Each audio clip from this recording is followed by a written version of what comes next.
Hey, chat. How are you all doing? Hello, everybody. Kimbo, we got the shirt on tonight. We were able to get it to work. So let's go, chat. Let's go. So, you should feel as Malafi changed his tie. No, we're wearing Kimbo getting me the medium shirt, but we're wearing it tonight. So, yeah, well, it's an extra large and that don't fit. So there you go. Anyways.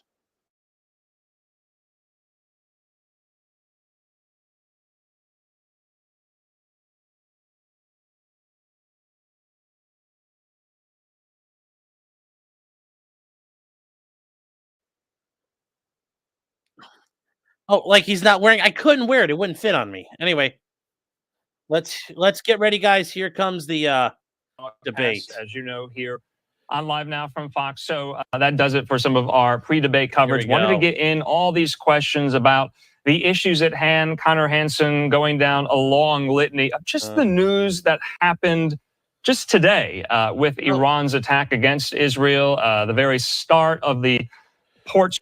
Yeah, if you guys were not aware, Iran and Israel, they really kicked it off. Israel got hit with ballistic missiles, and it looks like Israel responded back with strikes in Iran. Sounds like Israel lost a bunch of F-35s, and they suffered significant losses on their airfield. So we'll see what's happening there. Though, remember, I just want to put up on this. Hey, what? I don't care. Microphones to maintain decorum. We have not shared the questions or topics with the campaigns. Yeah. The stage is set. Governor, Senator, thank you for joining us. Let's get started. Tonight, our country is facing several unfolding crises. The Middle East is on the brink of war. Americans are suffering from the catastrophic impact of Hurricane Helene. And now a labor strike as 25,000 dock workers from Maine to Texas are picketing. We're going to begin tonight with the Middle East. Margaret. Thank you, Nora. Earlier today, Iran launched its largest attack yet on Israel, but that attack failed thanks to joint U.S. and Israeli defensive action. President Biden has deployed more than 40,000 U.S. military personnel and assets to that region over the past year to try to prevent a regional war. Iran is weakened, but the U.S. still considers it the largest state sponsor of terrorism in the world, and it has drastically reduced the time it would take to develop a nuclear weapon. It is down now to 1 or 2 weeks' time. Governor Walz, if you were the final voice in the Situation Room, would you support or oppose a preemptive strike by Israel on Iran? You have 2 minutes. Well, thank you. And thank you for those joining at home tonight. Let's keep in mind where this started. October 7th, Hamas terrorists massacred over 1,400 Israelis and took prisoners. Israel's ability to be able to defend itself is absolutely fundamental. Getting its hostages back, fundamental, and ending the humanitarian crisis in Gaza. But the expansion of Israel and its proxies is an absolute fundamental necessity for the United States to have the steady leadership there. You saw it experienced today, where along with our Israeli partners and our coalition, able to stop the incoming attack. But what's fundamental here is that steady leadership is going to matter. It's clear, and the world saw it on that debate stage a few weeks ago. A nearly 80-year-old Donald Trump talking about crowd sizes is not what we need in this moment. But it's not just that. It's those that were closest to Donald Trump that understand how dangerous he is when the world is this dangerous. His chief of staff, John Kelly, said that he was the most flawed human being he'd ever met. Yeah. And both of his secretaries of defense and his national security advisors said he should be nowhere near the White House. Now, the person closest to them, Donald Trump, said he's unfit for the highest office. That was Senator Vance. What we've seen out of Vice President Harris is we've seen steady leadership. We've seen a calmness that is able to draw on the coalitions to bring them together. Understanding that our allies matter. When our allies see Donald Trump turn towards Vladimir Putin, turn towards North Korea, when we start to see that type of fickleness around holding the coalitions together, we will stay committed. And as the vice president said today we will protect our forces and our allied forces, and there will be consequences. Governor, your time is up. Senator Vance, the same question. Would you support or oppose a preemptive strike by Israel on Iran? You have 2 minutes. So, Margaret, I want to answer the question. First of all, thanks, Governor. Thanks to CBS for hosting the debate. And thanks, most importantly, to the American people who are watching this evening and caring enough about this country to pay attention to this vice presidential debate.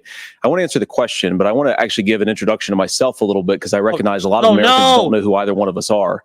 I was raised in a working-class family. My mother required food assistance for periods of her life. My grandmother required Social Security help to raise me, and she raised me in part because my own mother struggled with addiction for a big chunk of my early life. I went to college on the GI Bill after I enlisted in the Marine Corps and served in Iraq. And so I stand here asking to be your vice president with extraordinary gratitude for this country, for the American dream that made it possible for me to live my dreams. And most importantly, I know that a lot of you are worried about the chaos in the world and the feeling that the American dream is unattainable. I want to try to convince you tonight over the next 90 minutes that if we get better leadership in the White House, if we get Donald Trump back in the White House, the American dream is going to be attainable once again. Now, to answer this particular question, we have to remember that as much as Governor Walz just accused Donald Trump of being an agent of chaos, Donald Trump actually delivered stability in the world, and he did it by establishing effective deterrence.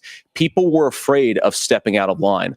Iran, which launched this attack, has received over $100 billion in unfrozen assets thanks to the Kamala Harris administration. What do they use that money for? They use it to buy weapons that they're now launching against our allies, and God forbid, potentially launching against the United States as well. Donald Trump Abraham Accords, dude. To fear the United States, you needed peace through strength. They needed to recognize that if they got out of line, the United States global leadership would put stability and peace back in the world. Vance now, you asked about a preemptive strike, Margaret, and I want to answer the question. Look, it is up to Israel what they think they need to do to keep their country safe, and we should support our allies wherever they are when they're fighting the bad guys. I think that's the right approach to take with the Israel question. Thank you, Senator. Governor Walz, do you care to respond to any of the allegations? Well, look, Donald Trump was in office. We'll sometimes hear a revisionist history, but when Donald Trump was in office, it was Donald Trump who we had a coalition of nations that had boxed Iran's nuclear program in, the inability to advance it. Not really. Donald Trump pulled that program and put nothing else in its place. So Iran is closer to a nuclear weapon than they were before because of Donald Trump's fickle leadership. And when Iran shot down an American aircraft in international airspace, Donald Trump tweeted, because that's the standard diplomacy of Donald Trump. And when Iranian missiles did fall near U.S. troops and they received traumatic brain injuries, Donald Trump wrote it off as headaches.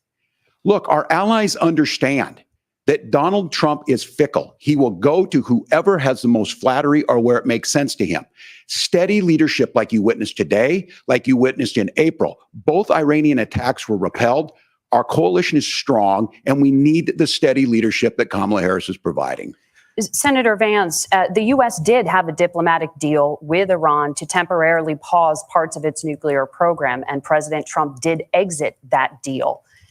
He recently said, just 5 days ago, the U.S. must now make a diplomatic deal with Iran because the consequences are impossible. Did he make a mistake? You have 1 minute. Well, first of all, Margaret, diplomacy is not a dirty word, but I think that's something that Governor Walz just said is quite extraordinary. You yourself just said Iran is as close to a nuclear weapon today as they have ever been. And Governor Walz, you blame Donald Trump. Who has been the vice president for the last 3.5 years? And the answer is your running mate, not mine. Donald Trump consistently made the world more secure. Now, we talk about what the sequence of events that led us to where we are right now, and you can't ignore October the 7th, which I appreciate Governor Walz bringing up. But when did Iran and Hamas and their proxies attack Israel? It was during the administration of Kamala Harris. So Governor Walz can criticize Donald Trump's tweets, but effective, smart diplomacy and peace through strength is how you bring stability back to a very broken world. Donald Trump has already done it once before. Ask yourself at home, when was the last time, I'm 40 years old, when was the last time that an American president didn't have a major conflict break out? The only answer is during the 4 years that Donald Trump was president. Gentlemen, we have a lot to get to. Nora? Margaret, thank you. Let's turn now to Hurricane Helene. The storm could become one of the deadliest on record. More than 160 people are dead and hundreds more are missing. Minimum. Scientists say climate change makes these hurricanes larger, stronger, and more deadly because of the historic rainfall. Yay. Senator Vance, according to CBS News polling, 7 in 10 Americans and more than 60% of Republicans under the age of 45 favor the U.S. taking steps to try and reduce climate change. Senator, what responsibility would the Trump administration have to try and reduce the impact of climate change? I'll give you 2 minutes. Sure. So first of all, let's start with the hurricane, because it's an unbelievable, unspeakable human tragedy. I just saw today actually a photograph of 2 grandparents on a roof with a 6-year-old child, and it was the last photograph ever taken of them because the roof collapsed and those innocent people lost their lives. And I'm sure Governor Walz joins me in saying our hearts go out to those innocent people, our prayers go out to them, and we want as robust and aggressive as a federal response as we can get to save as many lives as possible, and then of course afterwards to help the people in those communities rebuild. I mean, these are communities that I love. Some of them I know very personally in Appalachia, all across the Southeast. JD. They need their government to do their job. And I commit that when Donald Trump is president again, the government will put the citizens of this country first when they suffer from a disaster. And Nora, you asked about climate change. I think this is a very important issue. Look, a lot of people are justifiably worried about all these crazy weather patterns. I think it's important for us, first of all, to say, Donald Trump and I support clean air, clean water. We want the environment to be cleaner and safer. But one of the things that I've noticed some of our Democratic friends talking a lot about is a concern about carbon emissions, this idea that carbon emissions drives all of the climate change. Well, let's just say that's true, just for the sake of argument, so we're not arguing about weird science. Let's just say that's true. Well, if you believe that, what would you want to do? The answer is that you'd want to reshore as much American manufacturing as possible, and you'd want to produce as much energy as possible in the United States of America, because we're the cleanest economy in the entire world. What have Kamala Harris's policies actually led to? More energy production in China, more manufacturing overseas, more doing business in some of the dirtiest parts of the entire world. And when I say that, I mean the amount of carbon emissions they're doing per unit of economic output. So if we actually care about getting cleaner air and cleaner water, the best thing to do is to double down and invest in American workers and the American people. And unfortunately, Kamala Harris has done exactly what the hell happened? The opposite. Governor Walz, you have 2 minutes to respond. Well, we got close to an agreement because all those things are happening. Look, first of all, it is a horrific tragedy with this hurricane. And my heart goes out to the folks that are down there in contact with the governors. I serve as co-chair of the Council of Governors as we work together on these emergency managements. Governors know no partisanship. They work together. So all of the governors and the emergency responders are on the ground. Those happen on the front end. The federal government comes in, makes sure they're there to that we recover, but we're still in that phase where we need to make sure that they're staying there, staying focused. Now, look, coming back to the climate change issue, there's no doubt this thing roared onto the scene faster and stronger than anything we've seen. Senator Vance has said that there's a climate problem in the past. Donald Trump called it a hoax and then joked that these things would make more beachfront property to be able to invest in. What we've seen out of the Harris administration now, the Biden-Harris administration, is we've seen this investment. We've seen massive investments, the biggest in global history that we've seen in the Inflation Reduction Act, has created jobs all across the country. 2,000 in Jeffersonville, Ohio, taking the EV technology that we invented and making it here. 200,000 jobs across the country. The largest solar manufacturing plant in North America sits in Minnesota. But my farmers know climate change is real. They've seen 500-year droughts, 500-year floods back to back. But what they're doing is adapting, and this has allowed them to tell me, look, I harvest corn, I harvest soybean, and I harvest wind. We are producing more natural gas and more oil at any time than we ever have. We're also producing more clean energy. So the solution for us is to continue to move forward, that climate change is real. Reducing our impact is absolutely critical, but this is not a false choice. You can do that at the same time you're creating the jobs that we're seeing all across the country. That's exactly what this administration has done. We are seeing us becoming an energy superpower for the future, not just the current. And that's what absolutely makes sense. And then we start thinking about how do we mitigate these disasters. Thank you. Senator, I want to give you an opportunity to respond there. The governor mentioned that President Trump has called climate change a hoax. Do you agree? Well, look, what the president has said is that if the Democrats, in particular Kamala Harris and her leadership, if they really believe that climate change is serious, what they would be doing is more manufacturing and more energy production in the United States of America, and that's not what they're doing. So clearly, Kamala Harris herself doesn't believe her own rhetoric on this. If she did, she would actually agree with Donald Trump's energy policies. Now, something Governor Walz said I think is important to touch upon, because when we talk about clean energy, I think that's a slogan that often the Democrats will use here. I'm talking, of course, about the Democratic leadership. And the real issue is that if you're spending hundreds of millions or even billions of dollars of American taxpayer money on solar panels that are made in China, number one, you're going to make the economy dirtier. We should be making more of those solar panels here in the United States of America. Some of them are, Tim, but a lot of them are being made overseas in China, especially the components that go into those solar panels. So if you really want to make the environment cleaner, you've got to invest in more energy production. We haven't built a nuclear facility, I think, one in the past 40 years. Senator. Natural gas, we got to invest more in it. Kamala Harris has done the opposite. That's raised energy prices and also meant that we're doing Senator, worse by the climate. your time is up. Governor, would you like to respond? Well, look, we're producing more natural gas than we ever have. There's no moratorium on that. We're producing more oil, but there's a lot of fracking moratoriums. Like I said, again, these are not liberal folks. These are not folks that are Green New Deal folks. These are farmers that have been drought one year, massive flooding the next year. They understand that it makes sense. Look, our number one export cannot be topsoil from erosion from these massive storms. We saw it in Minnesota this summer.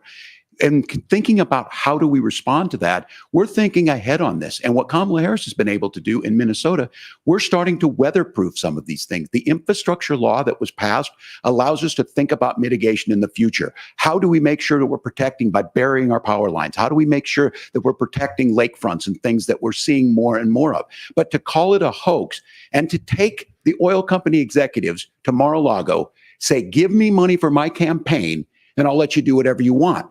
We can be smarter about that. And an all above energy policy is exactly what she's doing, creating those jobs right here.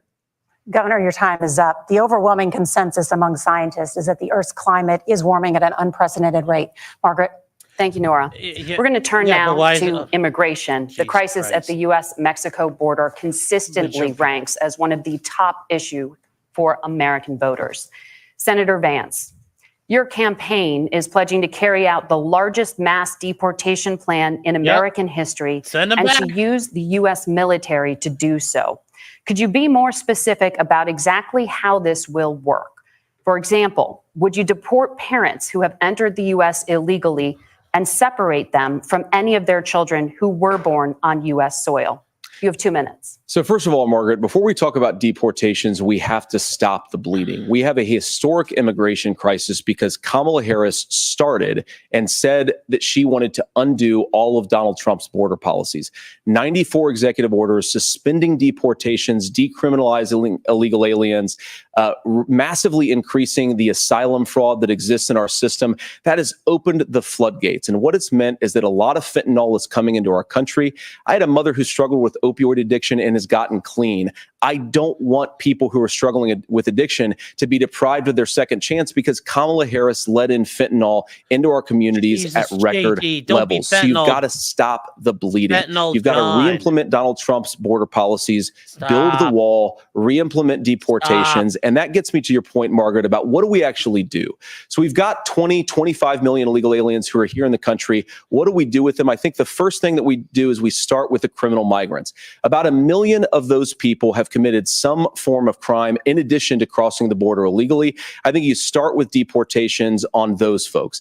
And then I think you make it harder for illegal aliens to undercut the wages of American workers. A lot of people will go home if they can't work for less than minimum wage in our own country. And by the way, that'll be really good for our workers who just want to earn a fair wage for doing a good day's work.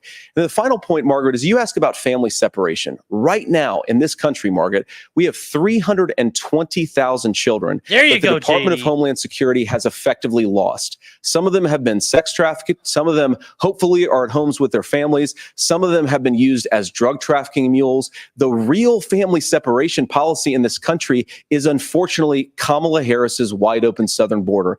And I'd ask my fellow Americans to remember when she came into office, she said she was going to do this. Real leadership would be saying, you know what? I screwed up. We're going to go back to Donald Trump's border policies. I wish that she would do that. It would be good for all of us.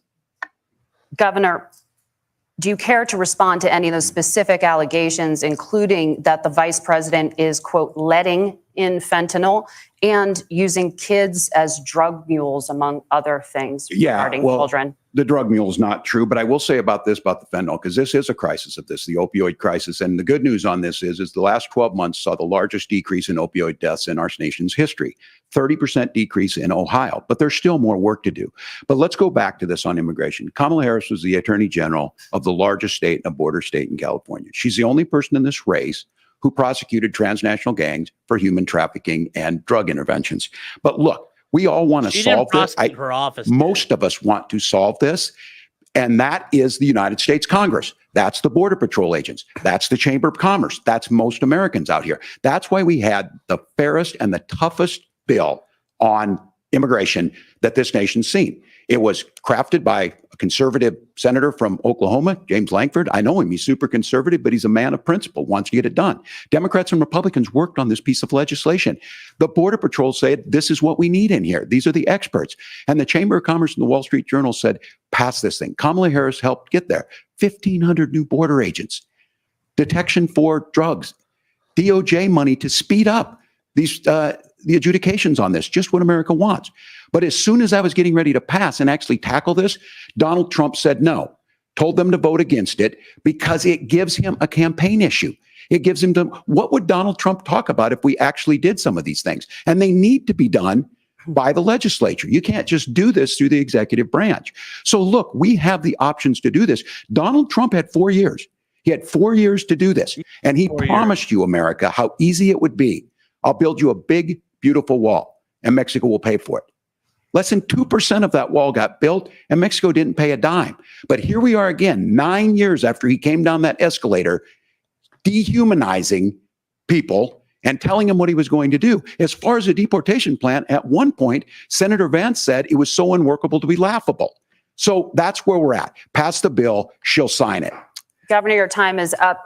Senator, the question was, will you separate parents from their children, even if their kids are U.S. citizens? You have 1 minute. Margaret, my point is that we already have massive child separations thanks to Kamala Harris's open border. And I didn't accuse Kamala Harris of inviting drug mules. I said that she enabled the Mexican drug cartels to operate freely in this country. And we know that they use children as drug mules, and it is a disgrace, and it has to stop. Look, I think what Tim said just doesn't pass the smell test. For 3 years, Kamala Harris went out bragging that she was going to undo Donald Trump's border policy. She did exactly that. We had a record number of illegal crossings. We had a record number of fentanyl coming into our country.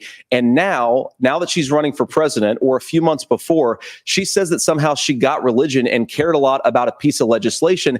The only thing that she did when she became the vice president, when she became the appointed border czar, was to undo 94 Donald Trump executive actions that opened the border. This problem is leading to massive problems in the United States of America. Parents who can't afford health care, schools that are overwhelmed. It's got to stop, and it will when Donald Trump is president again. Senator, your time is up. Governor, what about our CBS News polling, which does show that a majority of Americans, more than 50%, support mass deportations? Look, we fixed this issue with a bill that is necessary. But the issue on this is what happens when you don't want to solve it. You demonize it.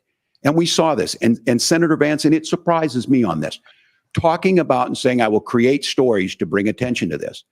That vilified a large number of people who were here legally in the community of Springfield.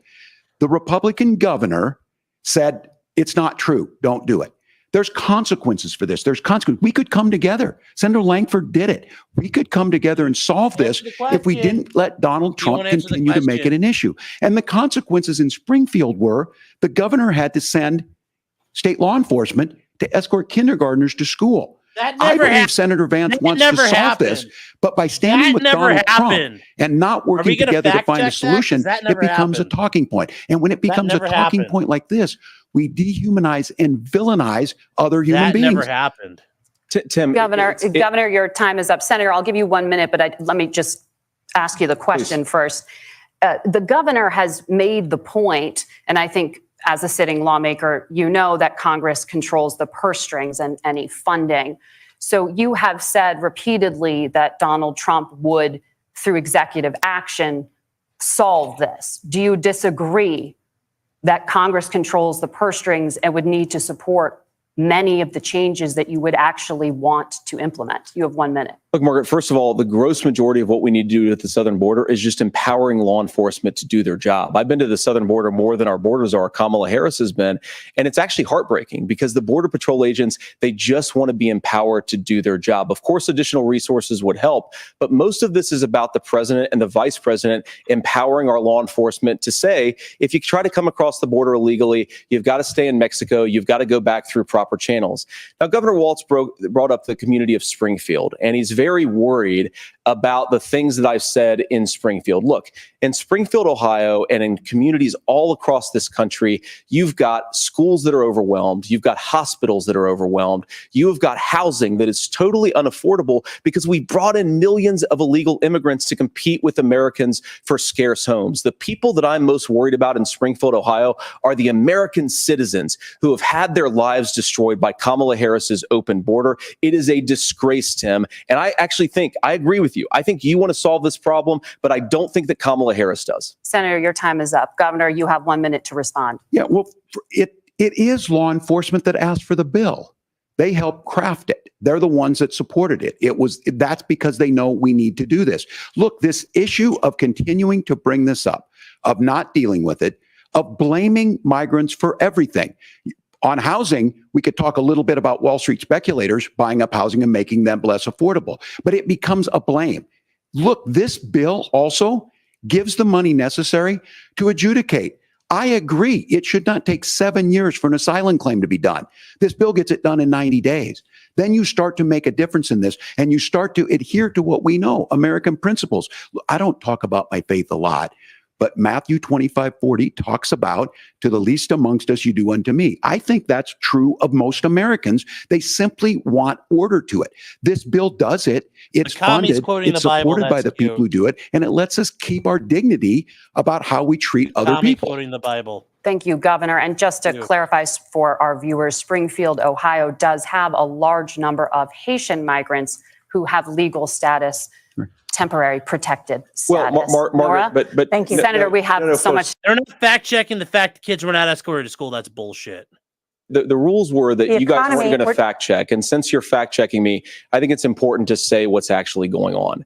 So there's an application called the CBP One app, where you can go on as an illegal migrant, apply for asylum or apply for parole, and be granted legal status at the wave of a Kamala Harris open border wand.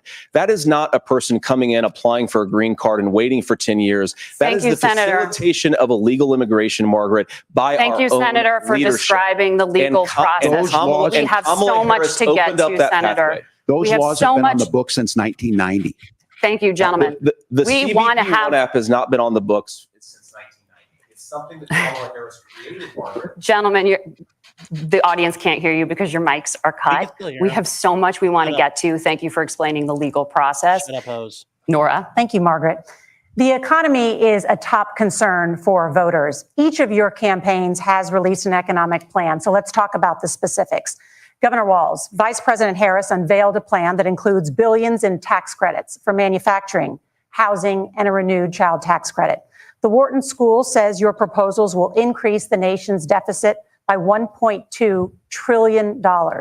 How would you pay for that without ballooning the deficit? Governor, I'll give you 2 minutes. Yeah, thank you. And Kamala Harris and I do believe in the middle class because that's where we come from. We both grew up in that. We understand. So those of you out there listening tonight, you're hearing a lot of stuff back and forth, and it's good. It's healthy. That's what this is supposed to happen. You should be listening. How's this going to impact me? The bold forward plan that Kamala Harris put out there is talking about this housing issue. The one thing is there's 3 million new houses proposed under this plan with down payment assistance on the front end to get you in a house. A house is much more than just an asset to be traded somewhere. It's foundational to where you're at. And then making sure that the things you buy every day, whether they be prescription drugs or other things, that there's fairness in that. Look, the $35 insulin is a good thing, but it costs $5 to make insulin. They were charging $800 before this law went into effect. As far as the housing goes, I've seen it in Minnesota. 12% more houses in Minneapolis, prices went down on rent 4%. It's working. And then making sure tax cuts go to the middle class. $6,000 child tax credit, we have one in Minnesota, reduces childhood poverty by a third. We save money in the long run, and we do the right thing for families. And then getting businesses off the ground. The law as it stands right now is $5,000 tax credit for small business, increasing that to $50,000. Now, this is a philosophical difference between us. Donald Trump made a promise, and I'll give you this. He kept it. He took folks to Mar-a-Lago, said, you're rich as hell, I'm going to give you a tax cut. He gave the tax cuts that predominantly went to the top class. What happened there was an $8 trillion increase in the national debt, the largest ever. Now he's proposing a 20% consumption or sales tax on everything we bring in. Everyone agrees, including businesses, it would be destabilizing it. It would increase inflation and potentially lead to a recession. Look, this is simple for you. Where are we going? Kamala Harris has said to do the things she wants to do. We'll just ask the wealthiest to pay their fair share. When you do that, our system works best. More people are participating in it, and folks have the things that they need. Senator, I want to give you a moment to respond on that. But similarly, the Wharton School has done an analysis of the Trump plan and says it would increase the nation's deficit by $5.8 trillion. My question is the same for you. How do you pay for all that without ballooning the deficit? I'll give you 2 minutes. Well, first of all, you're going to hear a lot from Tim Walz this evening, and you just heard it in the answer, a lot of what Kamala Harris proposes to do. And some of it, I'll be honest with you, it even sounds pretty good. Here's what you won't hear, is that Kamala Harris has already done it. Because she's been the vice president for 3.5 years. She had the opportunity to enact all of these great policies. And what she's actually done instead is drive the cost of food higher by 25%, drive the cost of housing higher by about 60%. Open the American southern border and make middle-class life unaffordable for a large number of Americans. If Kamala Harris has such great plans for how to address middle-class problems, then she ought to do them now. Not when asking for a promotion, but in the job the American people gave her 3.5 years ago. And the fact that she isn't tells you a lot about how much you can trust her actual plans. Now, Donald Trump's economic plan is not just a plan, but it's also a record. A lot of those same economists attack Donald Trump's plans, and they have PhDs, but they don't have common sense and they don't have wisdom, because Donald Trump's economic policies delivered the highest take-home pay in a generation in this country, 1.5% inflation, and to boot, peace and security all over the world. So when people say that Donald Trump's economic plan doesn't make sense, I say, look at the record. He delivered rising take-home pay for American workers. Now, Tim admirably admits that they want to undo the Trump tax cuts. But if you look at what was so different about Donald Trump's tax cuts, even from previous Republican tax cut plans, is that a lot of those resources went to giving more take-home pay to middle class and working class Americans. It was passed in 2017, and you saw an American economic boom unlike we've seen in a generation in this country. That is a record that I'm proud to run on, and we're going to get back to that common sense wisdom so that you can afford to live the American dream again. I know a lot of you are struggling. I know a lot of you are worried about paying the bills. It's going to stop when Donald Trump brings back common sense to this country. Governor, do you want to respond to that? What has Kamala Harris done for the middle class? Yeah, well, Kamala Harris's day one was Donald Trump's failure on COVID that led to the collapse of our economy. We were already before COVID in a manufacturing recession, but 10 million people out of work, largest percentage since the Great Depression. 9 million jobs closed on that. That was day one. Whether it was the Infrastructure Act or other things we moved. Now, you made a question about experts, said this. I've made a note of this. Economists can't be trusted. Science can't be trusted. National security folks can't be trusted. Look, if you're going to be president, you don't have all the answers. Donald Trump believes he does. My pro tip of the day is this. If you need heart surgery, listen to the people at the Mayo Clinic in Rochester, Minnesota, not Donald Trump. And the same thing goes with this. And I ask you out there, teachers, nurses, truck drivers, or whatever. Yes, how is it fair that you're paying your taxes every year and Donald Trump hasn't paid any federal tax in the last 15 years? And the last year as president.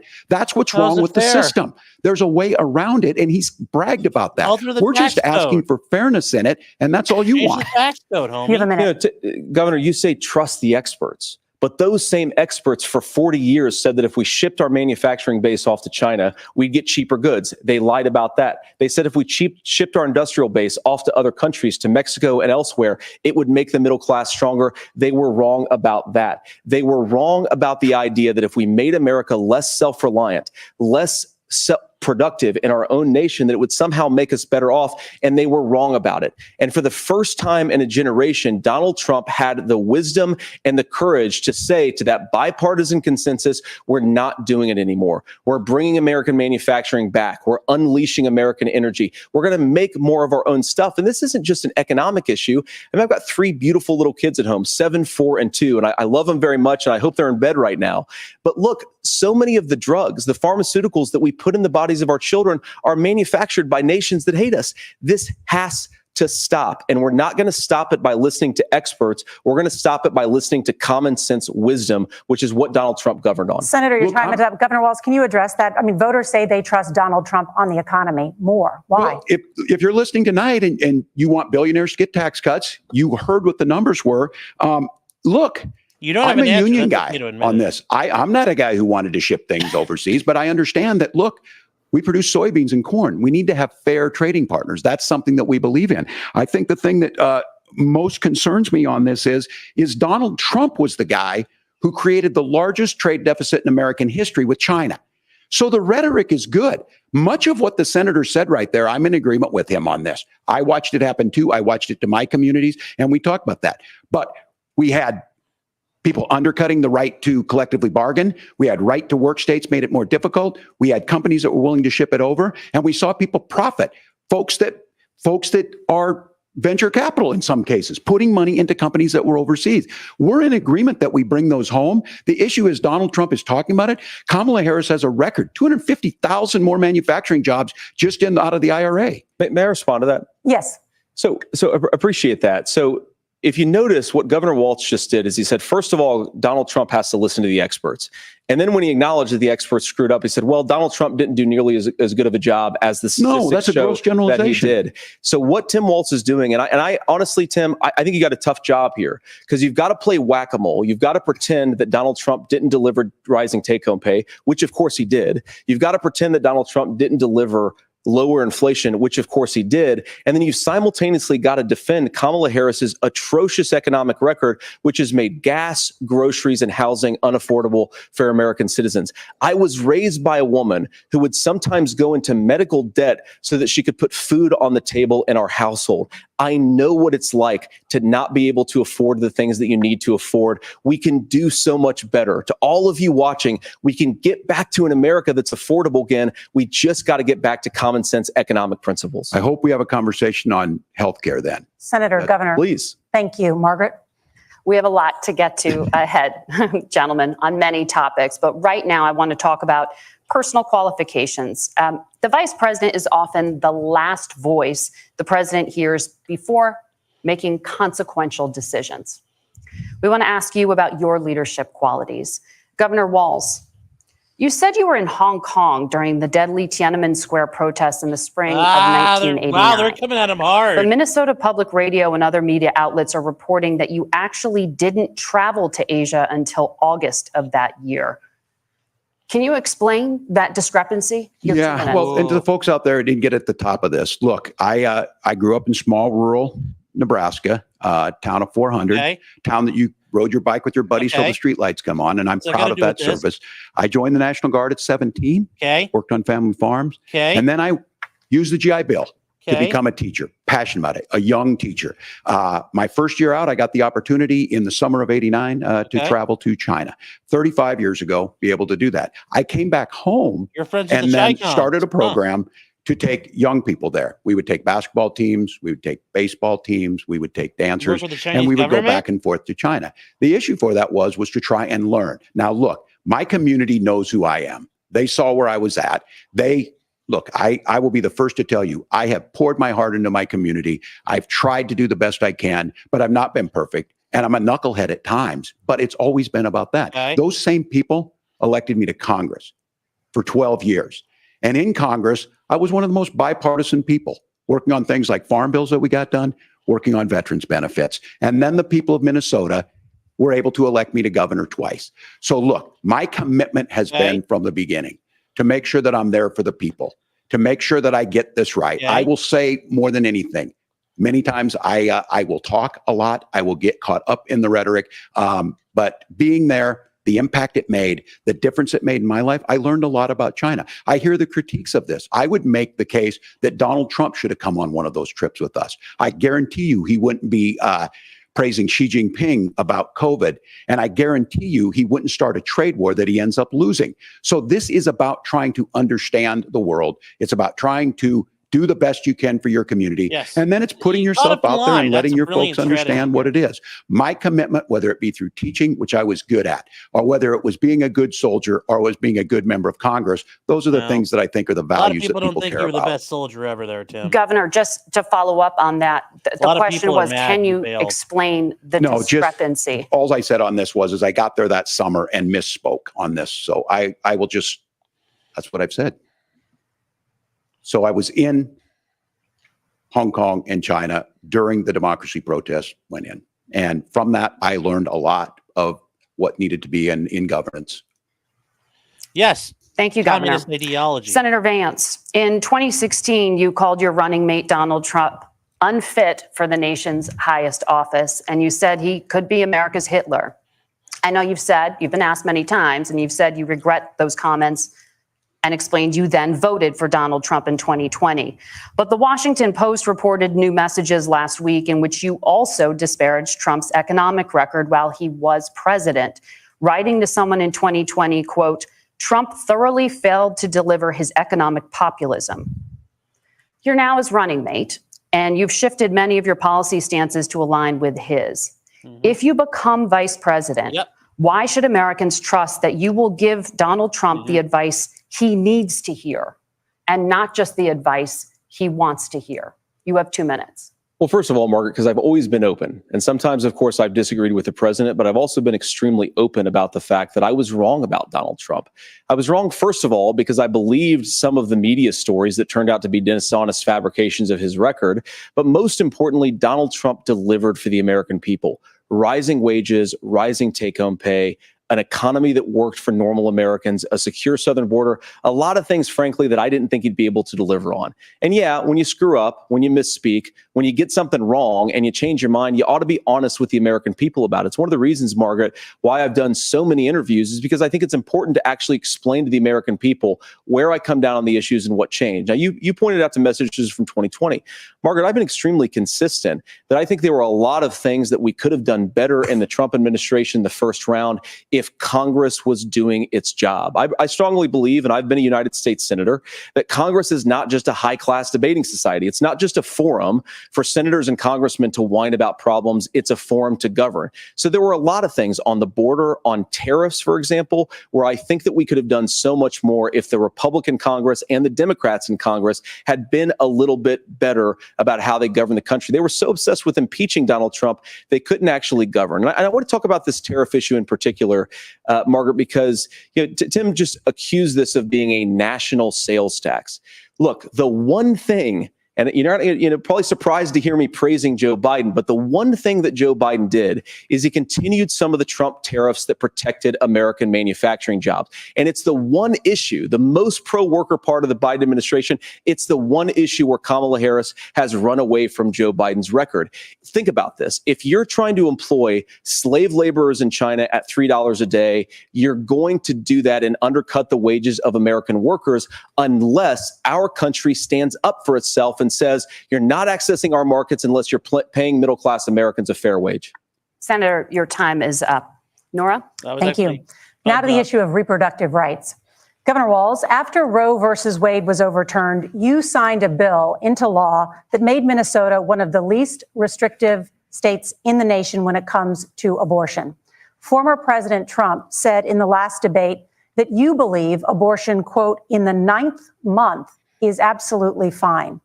Yes or no? Is that what you support? I'll give you 2 minutes. That's not what the bill says. But look, this issue is what's on everyone's mind. Donald Trump put this all into motion.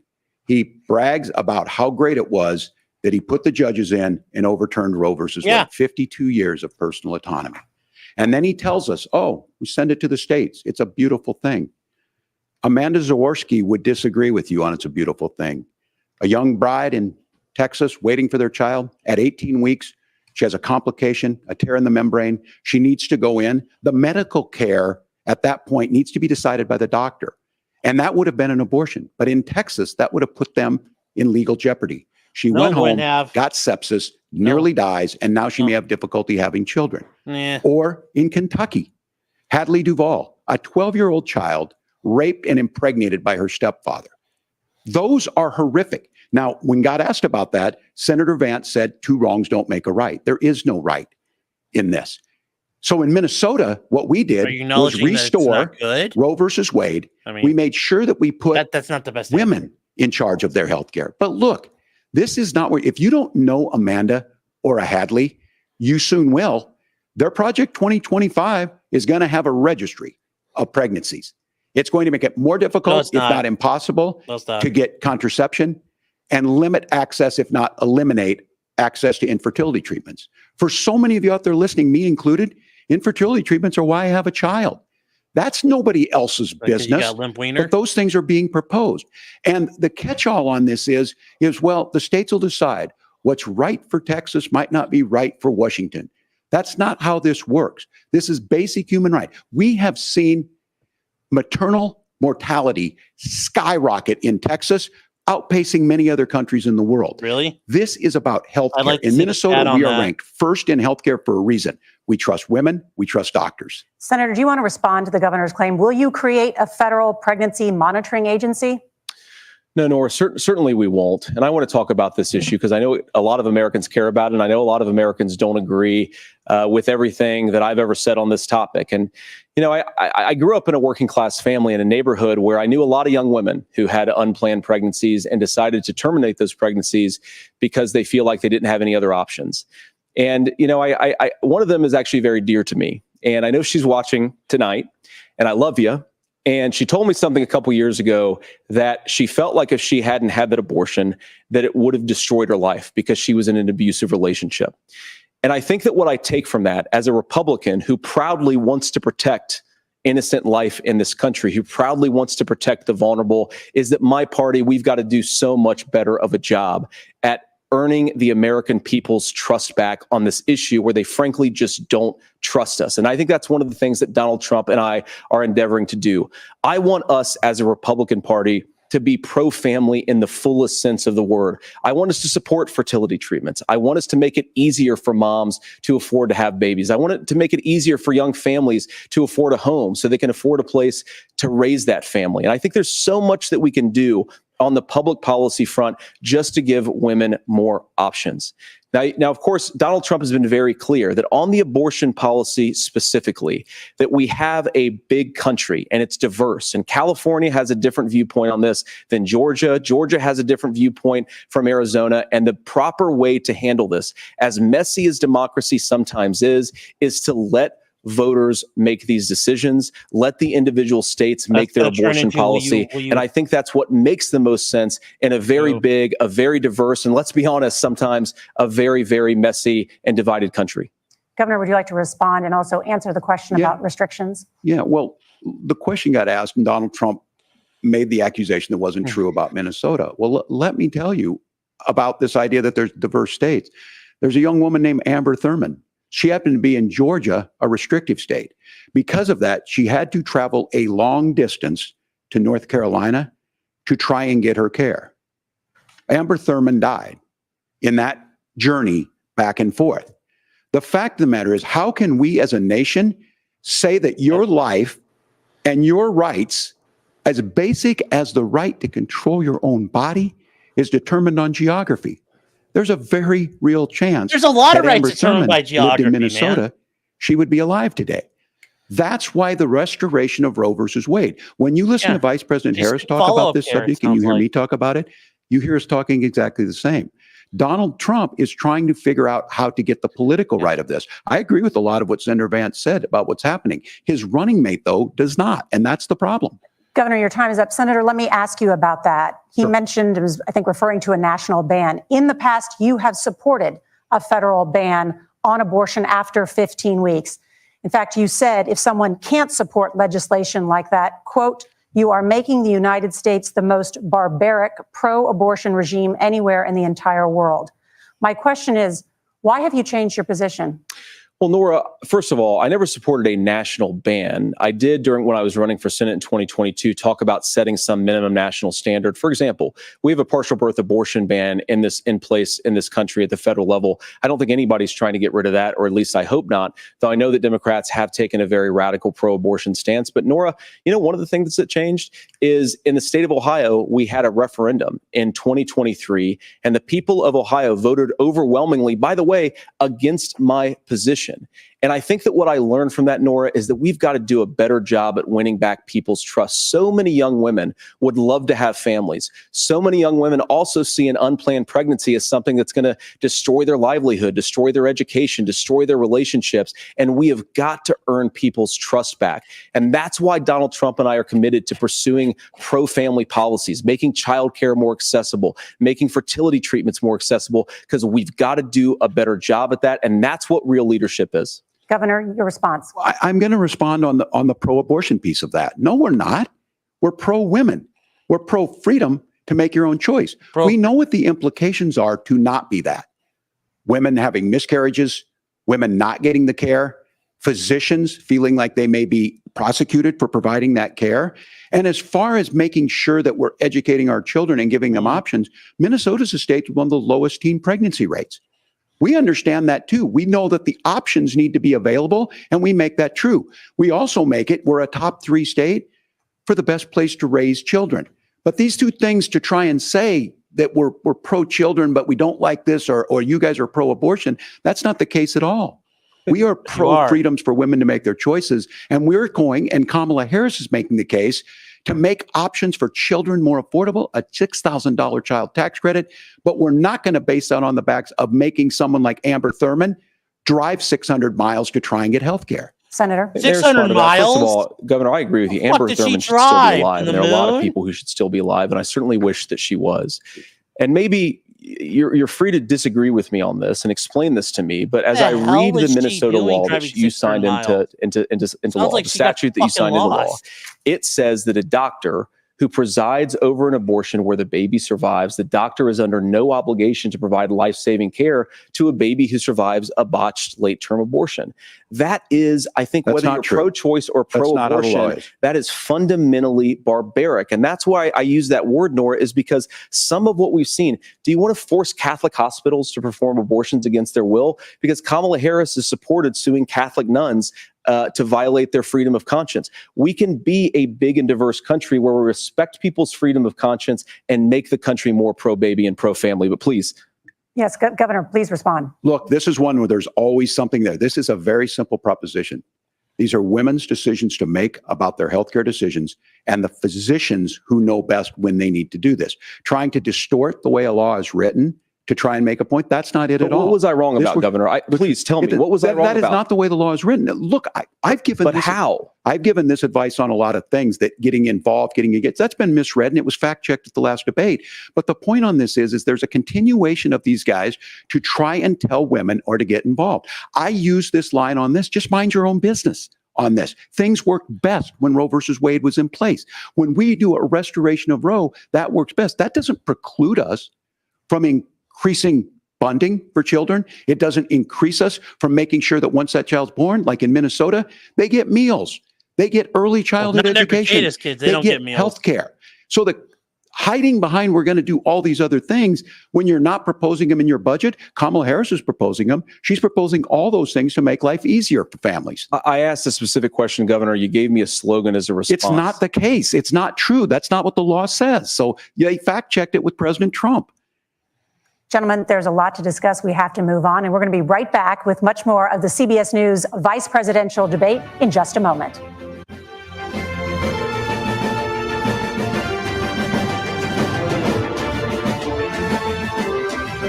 Okay, God, they both. I actually like the presidential debate where they were like no notes. I kind of like that part. So I kind of wish we did that again. Where it's like no notes at all. Don't write stuff down. They shouldn't be allowed to. That was sloppy on both sides. I was not impressed. JD Vance wanted me to kill myself for a minute, but then Tim Walz did the same thing. So it's like, you just like both sides of your head. Yes, why hasn't he pardoned Nick Rekieta? Okay. Anyways, we got to catch up with some of these comments here. I will point out that, you know, Tim Walz saying, well, sometimes I over exaggerate, say stuff. It's like, okay, man, is that, I don't know if that's really a flex you want to have, but okay. President-elect Phil Swift says couch cummies versus horse cummies, who will win? Yes.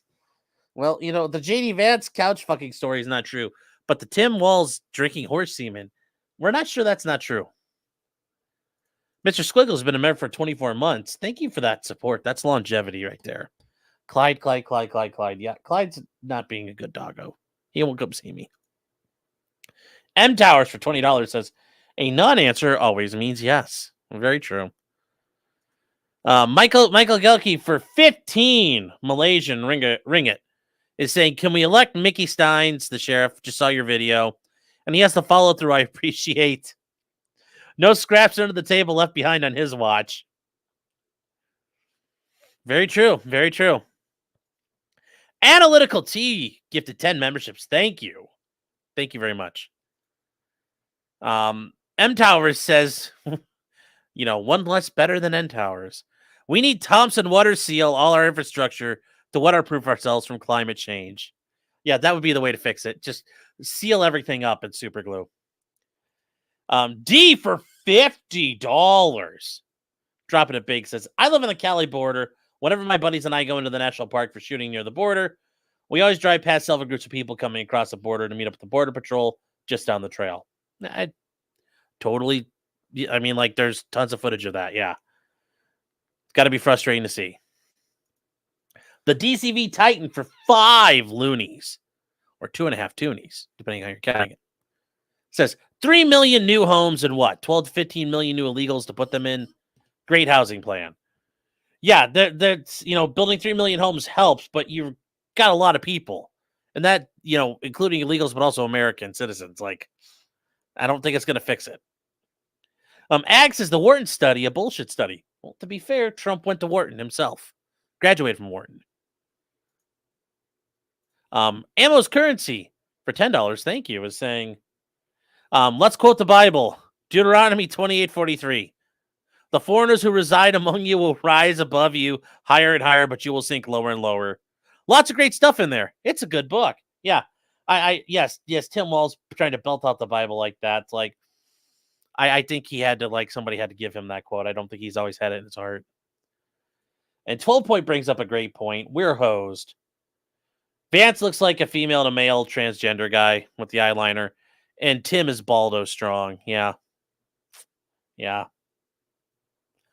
Yeah, we're hosed. Who's winning tonight, chat? Not America. President-elect Phil Swift saying, I just want no tax on overtime that Trump promised. That'd be interesting. Then Ammo's Currency says, can we get a call on who's surprised that Walz required fertility treatment? Yes. D is a member for 4 months, you know, saying my rights own firearms are affected by the states. And that's true. Very true. So we're going to get back to this. Here we go, chat. It's time. To America's gun violence epidemic. The leading cause of death for children and teens in America is by firearms. Senator Vance, you oppose most gun legislation that Democrats claim would curb gun violence. You oppose red flag gun laws and legislation to ban certain semi-automatic rifles, including AR-15s. So let me ask you, earlier this year, for the first time, the parents of a school shooter were convicted of involuntary manslaughter and sentenced to 10 years in prison. Do you think holding parents responsible could curb mass shootings? No. I'll give you 2 minutes. Yeah, well, Nora, on that particular case, I don't know the full details, but I certainly trust local law enforcement and local authorities to make those decisions. I think in some cases the answer is going to be yes, and in some cases the answer is going to be no. And the details really matter here, of course. For example, if a kid steals a gun, that's going to be different than if a parent hands over a gun knowing that their kid is potentially dangerous. But look, I want to just sort of speak as a father of 3 beautiful little kids, and our oldest is now in 2nd grade. And like a lot of parents, we send our kids to school with such hope and such joy and such pride at their little faces on the first day of school. And we know, unfortunately, that a lot of kids are going to experience this terrible epidemic of gun violence. And of course, our hearts go out to the families that are affected by this terrible stuff. And we do have to do better. And I think that Governor Walz and I actually probably agree that we need to do better on this. The question is just, how do we actually do it? Now, here's something that really bothers me and worries me about this epidemic of violence. The gross majority, close to 90% in some of the statistics I've seen, of the gun violence in this country is committed with illegally obtained firearms. And while we're on that topic, we know that thanks to Kamala Harris's open border, we've seen a massive influx in the number of illegal guns run by the Mexican drug cartels. So that number, the amount of illegal guns in our country is higher today than it was 3.5 years ago. But what do we do about the schools? What do we do to protect our kids? And I think the answer is, and I say this not loving the answer, because I don't want my kids to go to school in a school that feels unsafe or where there are visible signs of security. But I unfortunately think that we have to increase security in our schools. We have to make the doors lock better. We have to make the doors stronger.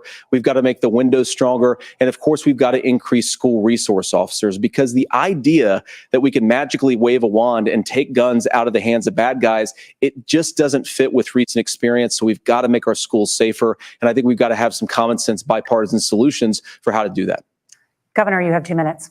Well, I think all the parents watching tonight, this is your biggest nightmare. Look, I got a 17-year-old, and he witnessed a shooting at a community center playing volleyball. Those things don't leave you. As a member of Congress, I sat in my office surrounded by dozens of the Sandy Hook parents, and they were looking at my 7-year-old picture on the wall. Their 7-year-old were dead, and they were asking us to do something. And look, I'm a hunter. I own firearms. The vice president is. We understand that the Second Amendment is there, but our first responsibility is to our kids to figure this out. No, in Minnesota, we've enacted enhanced red flag laws, enhanced background checks, and we can start to get data. But here's the problem. If we really want to solve this, we've got folks that won't allow research to be even done on gun violence. And this idea that we should just live with it, and I here's what I do think, that this is a good start to the conversation. I 100% believe that Senator Vance hates it when these kids, it's abhorrent and it breaks your heart. I agree with that. But that's not far enough when we know there are things that work. I've spent time in Finland and seen some Finnish schools. They don't have this happen, even though they have a high gun ownership rate in the country. It happens there. There are reasonable things that we can do to make a difference. Does all kinds of it's stuff not infringing on your Second Amendment. And the idea to have some of these weapons out there, it just doesn't make any sense. Kamala Harris, as an attorney general, worked on this issue. She knows that it's there. No one's trying to scaremonger and say we're taking your guns, but I ask all of you out there, do you want your schools hardened to look like a fort? Is that what we have to go? When we know there's countries around the world that their children aren't practicing these types of drills. They're being kids. We owe it to them to get a fix. These are things that shouldn't be that difficult. You can still keep your firearms and we can make a difference. We have to. If you're listening tonight, this breaks your heart. Senator. Tim, first of all, I didn't know that your 17-year-old witnessed a shooting. I'm sorry about that, and I hope that he's doing okay. Christ have mercy. It is awful. And I appreciate what Tim said actually about Finland, because I do think it illustrates some of the frankly weird differences between our own country's gun violence problem and Finland. Is okay, first of all, we have way higher rates of mental health abuse or mental health substance abuse. We have way higher rates of depression, way higher rates of anxiety. We unfortunately have a mental health crisis in this country that I really do think that we need to get to the root causes of, because I don't think it's the whole reason. We also don't have a non-homogenous society. I do think it's a big piece of it. Another driver of the gun violence epidemic, especially that affecting our kids, it doesn't earn as many headlines, but is the terrible gun violence problem in a lot of our big cities. And this is why we have to empower law enforcement to arrest the bad guys, put them away, and take gun offenders off the streets. I think there's a whole host of things that we can do here, but I do think at our schools, we've got to talk about more security. Senator, thank you. Governor, you previously opposed an assault weapons ban, but only later in your political career did you change your position. Why? Yeah, I sat in that office with those Sandy Hook parents. I've become friends with school shooters. I've seen it. Look, the NRA, I was an NRA guy for a long time. They used to teach gun safety. I'm of an age where my shotgun was in my car so I could pheasant hunt after football practice. That's not where we live today. And several things I want to mention on this is talking about cities and where it's at. The number one, where the most firearm deaths happen in Minnesota are rural suicides. And we have an epidemic of children getting guns and shooting themselves. And so we have, and we should look at all of the issues, making sure folks have health care and all that. But I want to be very careful. This idea of stigmatizing mental health, just because you have a mental health issue doesn't mean you're violent.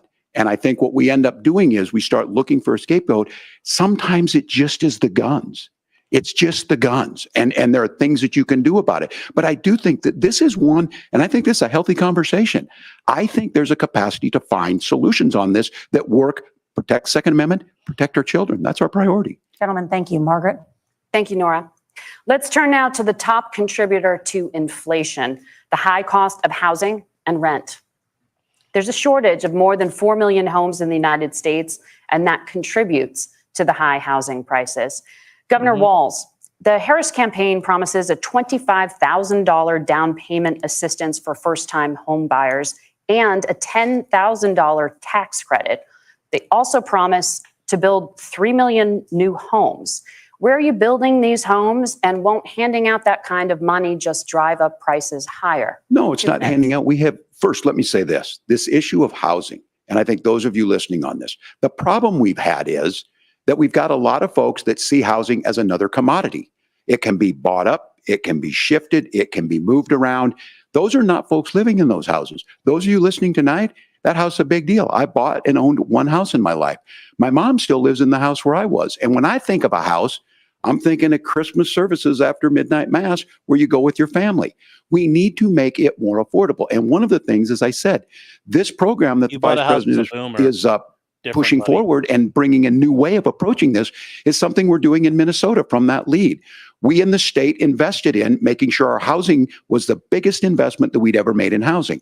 It starts to make it easier. We cut some of the red tape. Local folks, look, we can't do it at the federal level, but local folks make it easier to build those homes. And then that down payment assistance. I can tell all of you out there, one of the, certainly for me, using the GI Bill was one thing, but a veteran's home loan, the big thing about a veteran's home loan is you don't have to pay the down payment.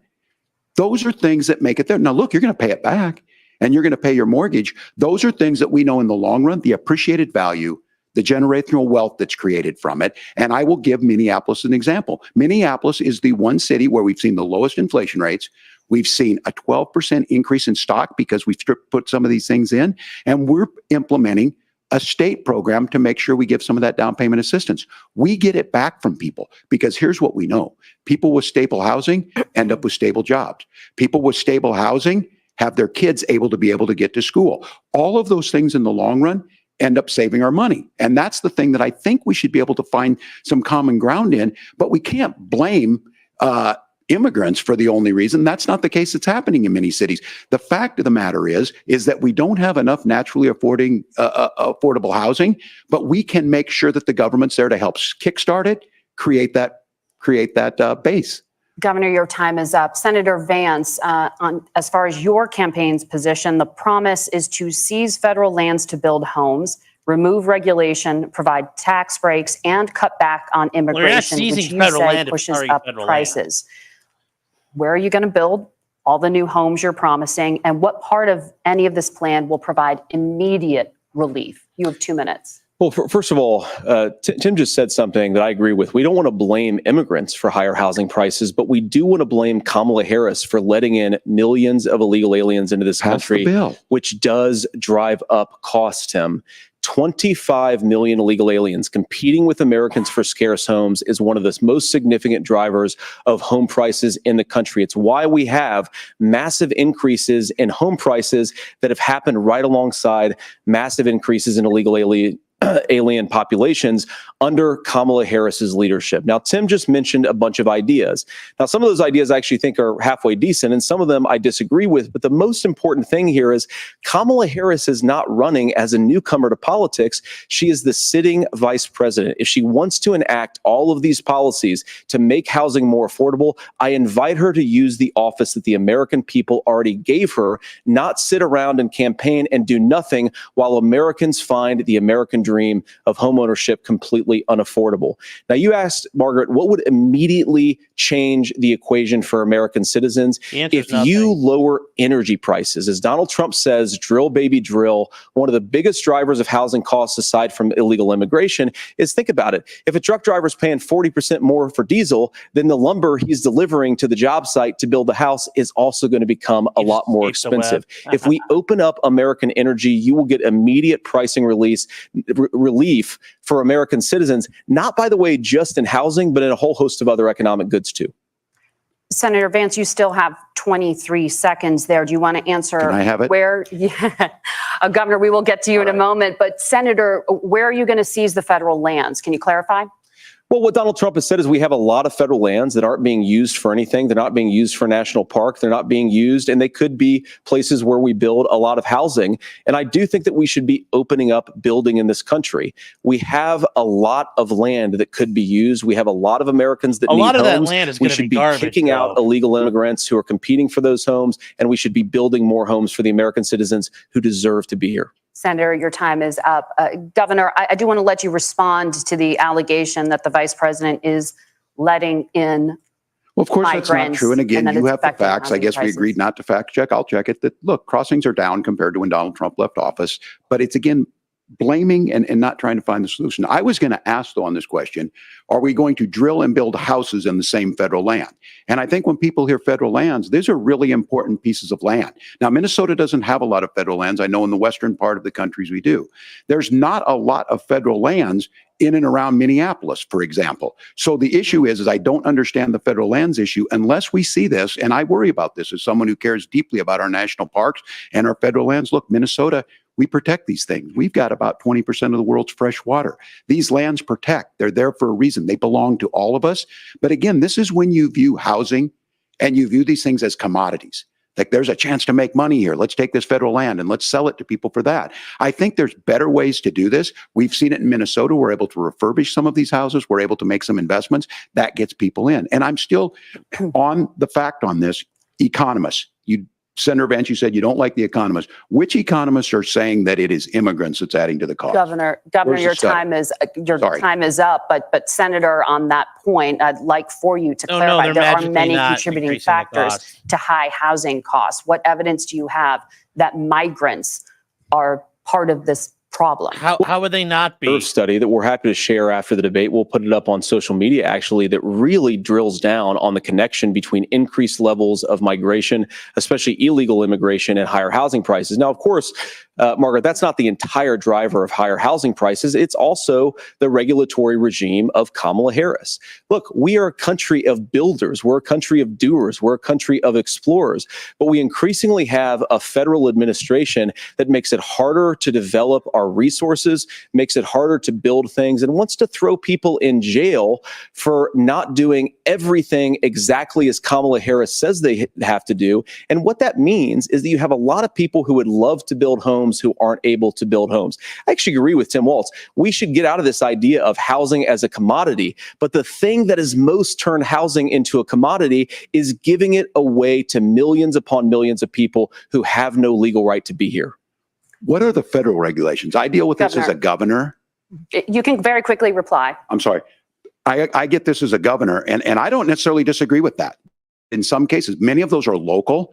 Many of them are state. I don't know which ones are federal, but I think whenever we talk regulations, people think they can get rid of them. I think you want to be able to get out of your house in a fire. I think you want to make sure that it's fireproof and those types of things. So which are the regulations? Because the vice president's not responsible for those. Congress writes those. Governor, thank you. Gentlemen, we have a lot to get through. You're passionate about the housing crisis, I can tell. But Nora? Thank you. One of the top problems facing Americans is the high cost of health care. Senator Vance, at the last presidential debate, former President Trump was asked about replacing the Affordable Care Act. In response, he said, "I have concepts of a plan." Since then, Senator, you've talked about changing how chronically ill Americans get health insurance. Can you explain how that would work?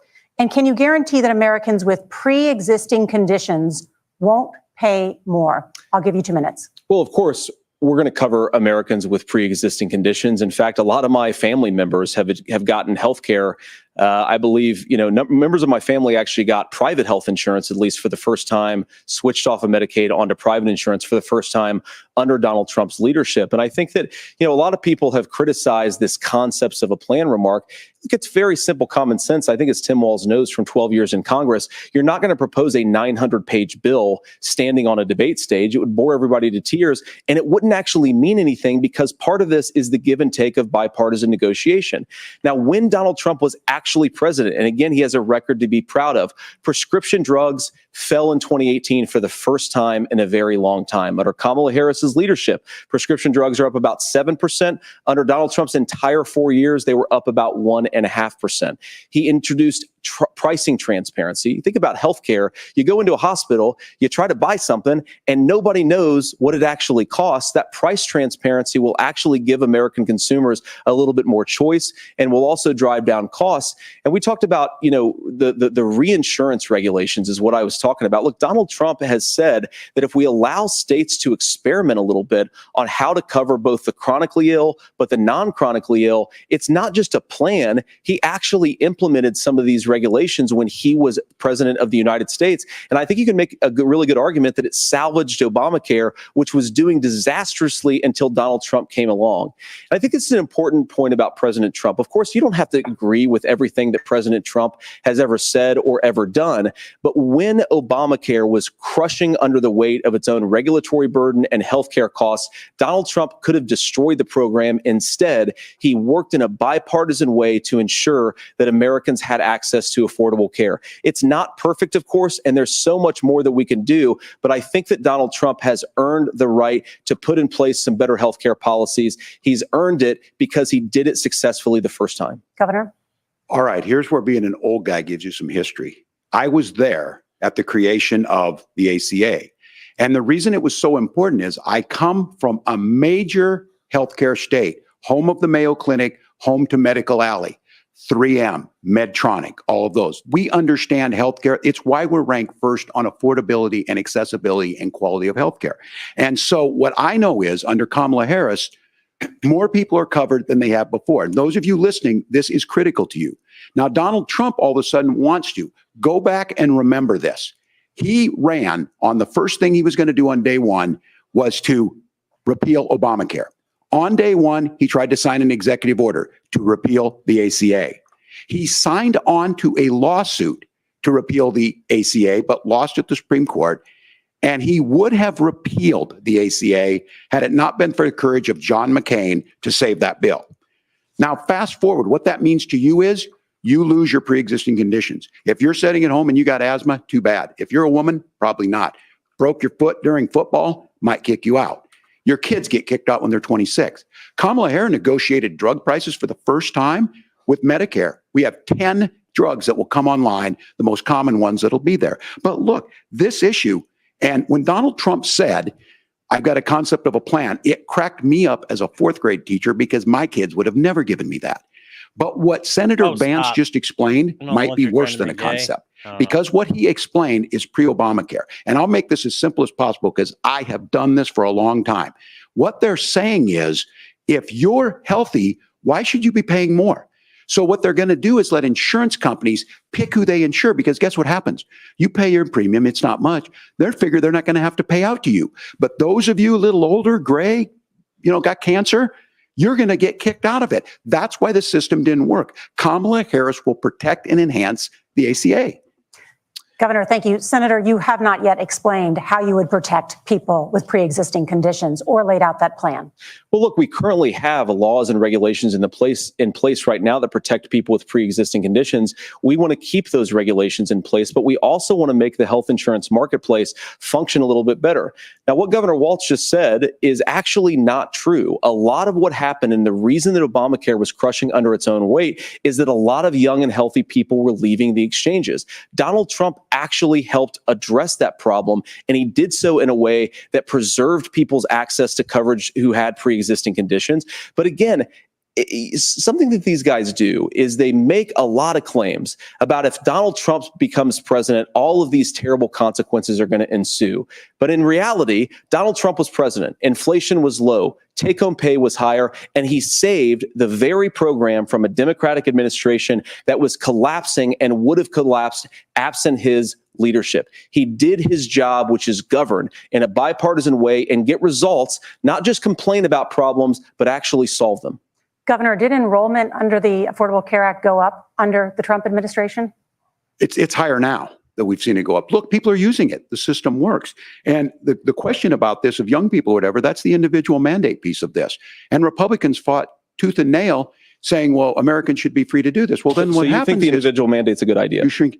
I think the idea of making sure the risk pool is broad enough to cover everyone, that's the only way insurance works. When it doesn't, it collapses. You are asking pre-ACA where we get people out. Look, people know that they need to be on health care. People expect it to be there. And when we are able to make it, and we are making it this way, when we incentivize people to be in the market, when we help people who might not be able to afford it get there, and we make sure then when you get sick and old, it's there for you. Because I heard people say, well, I don't want to buy into Medicare or whatever. Good luck buying healthcare once you get past 70. So look, the ACA works. We can continue to do better. Kamala Harris did that. The way she made everything better was negotiating those 10 drugs on Medicare for the first time in American history. Thank you. Margaret. Can I address that? I apologize. We're out of time. We have a number of subjects to discuss. Margaret. Let's talk about families in America. There is a child care crisis in this country, and the United States is one of the very few developed countries in the world without a national paid leave program for new parents. Governor Walz, you've said that if Democrats win both the White House and Congress, this is a day one priority for you. How long should employers be required to pay workers while they are home taking care of their newborns? You have 2 minutes. Yeah, well, that's negotiable, and that's what Congress worked. But here's what the deal is. Americans sitting out there right now, you may work for a big company. Look, we're home in Minnesota to some of the largest Fortune 500 companies. Kamala Harris knows that in California. Those companies provide paid family and medical leave. One is, I think they're moral and they think it's a good thing, but it also keeps their employees healthy. We in Minnesota passed a paid family and medical leave. You have a child, and I had to go back to work 5 days after my kids were born. This allows you to stay home a certain amount of time. What we know is that gets the child off to a better start. The family works better. We stay in their employers. We get more consistency in that. So Kamala Harris has made it a priority. We implemented it in Minnesota and we see growth. That's how you become a pro-business state. But the negotiations on it, and here's the issue. Those big companies are able to offer it. Those of you out there who don't have it, just imagine what happens if you get cancer or your child gets sick. We know what happens. You end up staying home. In some cases, that means no paycheck because you've got no protection on that. This is the case of an economy that Donald Trump has set for the wealthiest amongst us. He's willing to give those tax breaks to the wealthiest. He's willing to say, bust those unions up, do whatever. What we're saying is the economy works best when it works for all of us. And so a paid family medical leave program, and I will tell you, go to the families or go to the businesses and ask them. As far as childcare on this, you have to take it at both the supply and the demand side. You can't expect the most important people in our lives to take either our children or our parents to get paid the least amount of money. And we have to make it easier for folks to be able to get into that business and then to make sure that folks are able to pay for that. We were able to do it in Minnesota, and I'm still telling you this. We were listed as the best state. We're still in crisis on this. A federal program of paid family and medical leave and help with this will enhance our workforce, enhance our families, and make it easier to have the children that you want. Governor, your time is up. Senator, do you support a national paid leave program? And if so, for how long should employers be mandated to pay their employees while they are home taking care of their newborn? You have 2 minutes. Yeah, well, first of all, Margaret, a number of my Republican colleagues and some Democrats, too, have worked on this issue. And I think there is a bipartisan solution here because a lot of us care about this issue. I mean, look, I speak from this very personally because I'm married to a beautiful woman who is an incredible mother to our 3 beautiful kids, but is also a very, very brilliant corporate litigator. And I'm so proud of her. but being a working mom, even for somebody with all of the advantages of my wife, is extraordinarily difficult. And it's not just difficult from a policy perspective. She actually had access to paid family leave because she worked for a bigger company, but the cultural pressure on young families and especially young women, I think makes it really hard for people to choose the family model they want. A lot of young women would like to go back to work immediately. Some would like to spend a little time home with the kids. Some would like to spend longer at home with the kids. We should have a family care model that makes choice possible. And I think this is a very important substantive difference between Donald Trump and Kamala Harris's approach. I mean, look, if you look at the federal programs that we have that support paid family leave right now, the Community Development Block Grant, and there's another block grant program that spends a lot of money from the federal government. These programs only go to one kind of childcare model. Let's say you'd like your church maybe to help you out with childcare. Maybe you live in a rural area or an urban area and you'd like to get together with families in your neighborhood to provide childcare in the way that makes the most sense. You don't get access to any of these federal monies. We want to promote choice in how we deliver family care and how we promote childcare, because look, it is unacceptable. And, of course, Tim and I have been on the campaign trail a lot the past 7 or 8 weeks. And one of the biggest complaints I hear from young families is people who feel like they don't have options, like they're choosing between going to work or taking care for their kids. That is an incredible burden to put on American families. We're the only country that does it. I think we could do a heck of a lot better. Senator, thank you. You have also said, Senator Vance, many things about the American family. The Federal Reserve says parents will spend nearly as much on childcare as they do on housing each month. So I want to get your thoughts on this. President Trump recently said, as much as childcare is talked about as being expensive, it's relatively speaking not very expensive compared to the kinds of numbers we'll be taking in. Is President Trump committed to the $5,000 per child tax credit that you have described? You have 1 minute. Well, what President Trump said, Margaret, I just want to defend my running mate here a little bit, is that we're going to be taking in a lot of money by penalizing companies for shipping jobs overseas and penalizing countries who employ slave laborers and then ship their products back into our country and undercut the wages of American workers. It's the heart of the Donald Trump economic plan. Cut taxes for American workers and American families, cut taxes for businesses that are hiring and building companies in the United States of America, but penalize companies and countries that are shipping jobs overseas. That's the heart of the economic proposal. And I think what President Trump is saying is that when we bring in this additional revenue with higher economic growth, we're going to be able to provide paid family leave, childcare options that are viable and workable for a lot of American families. Can you clarify how that will solve the childcare shortage? Well, because as Tim said, a lot of the childcare shortage is we just don't have enough resources going into the multiple people who could be providing family care options. And we're going to have to, unfortunately, look, we're going to have to spend more money. We're going to have to induce more people to want to provide childcare options for American families, because the reason it's so expensive right now is because you've got way too few people providing this very essential service. Thank you, Senator. Governor Walz, your ticket also has some child care tax credit proposals. Do you think Congress will agree to the $6,000 credit for newborns and $3,000 credit for children over the age of 6, as your campaign has promised? Is that realistic?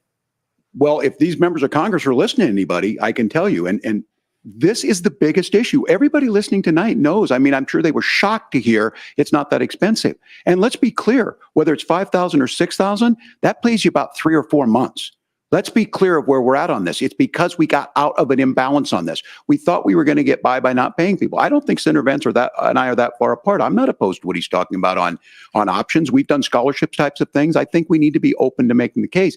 But the issue here is, the question you asked is, you're not going to pay for it with these tariffs. That's just adding another $4,000 on the family and taking less. So not only do they not get the money to pay for that, they're $4,000 in the hole. That's Wharton School. That's his alma mater. And so I think the issue here is, those members of Congress, I can't believe they're not. When I go to businesses, sure, they'll talk about taxes sometime, but they will lead with childcare and they will lead with housing, because we know the problem is, especially in a state like Minnesota, we need more workers because our economy's growing, but we need the workforce. Naturally just looks, guys. Governor, thank you. We need to move on. Nora? Let's talk about the state of democracy, the top issue for Americans after the economy and inflation. After the 2020 election, President Trump's campaign and others filed 62 lawsuits contesting the results. Judges, including those appointed by President Trump and other Republican presidents, looked at the evidence and said there was no widespread fraud. They didn't say that. The governors of every state in the nation, Republicans and Democrats, certified the 2020 election results and sent a legal slate of electors to Congress for January 6th. Senator Vance, you have said you would not have certified the last presidential election and would have asked the states to submit alternative electors. That has been called unconstitutional and illegal. Would you again seek to challenge this year's election results, even if every governor certifies the results? I'll give you 2 minutes. Well, Nora, first of all, I think that we're focused on the future. We need to figure out how to solve the inflation crisis caused by Kamala Harris's policies, make housing affordable, make groceries affordable, and that's what we're focused on. But I want to answer your question because you did ask it. Just Look, answer what the President question. Trump has said is that there were problems in 2020, and my own belief is that we should fight about those issues, debate those issues peacefully in the public square. And that's all I've said. And that's all that Donald Trump has said. Remember, he said that on January the 6th, the protesters ought to protest peacefully. And on January the 20th, what happened? Joe Biden became the president. Donald Trump left the White House. And now, of course, unfortunately, we have all of the negative policies that have come from the Harris-Biden administration.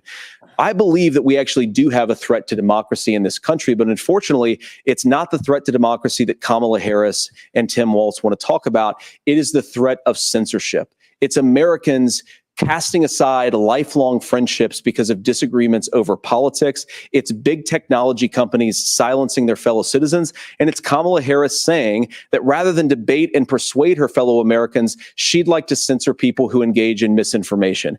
I think that is a much bigger threat to democracy than anything that we've seen in this country in the last 4 years, in the last 40 years. Now, I'm really proud, especially given that I was raised by two lifelong blue-collar Democrats, to have the endorsement of Bobby Kennedy Jr. and Tulsi Gabbard, lifelong leaders in the Democratic coalition. And of course, they don't agree with me and Donald Trump on every issue. We don't have to agree on every issue, but we're united behind a basic American First Amendment principle that we ought to debate our differences. We ought to argue about them. We ought to try to persuade our fellow Americans. Kamala Harris is engaged in censorship at an industrial scale. She did it during COVID. She's done it over a number of other issues. And that, to me, is a much bigger threat to democracy than what Donald Trump said when he said that protesters should peacefully protest on January the 6th. Governor? Well, I've enjoyed tonight's debate, and I think there was a lot of commonality here. And I'm sympathetic to misspeaking on things, and I think I might have with the senator. Me too, man. There's one though that this one is troubling to me, and I say that because I think we need to tell the story. Donald Trump refused to acknowledge this, and the fact is that I don't think we can be the frog in the pot and let the boiling water go up. He was very clear. I mean, he lost this election, and he said he didn't. 140 police officers were beaten at the Capitol that day. Some with the American flag, several later died. And it wasn't just in there. In Minnesota, a group gathered on the state capitol grounds in St. Paul and said, we're marching to the governor's residence and there may be casualties.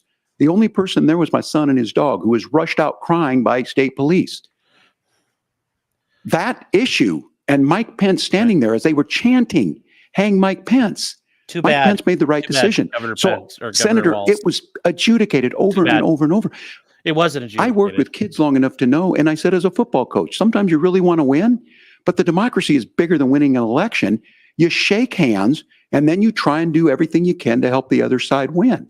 That's what was at stake here. Now, the thing I'm most concerned about is the idea that imprisoning your political opponents, already laying the groundwork for people not accepting this. And a president's words matter.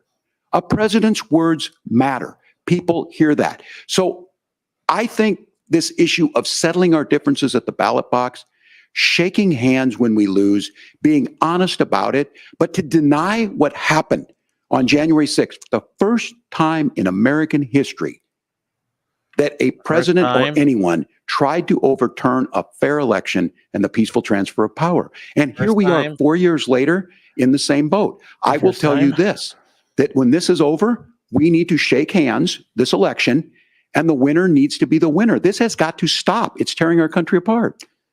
Margaret? Senator Vance, did you want to respond to that?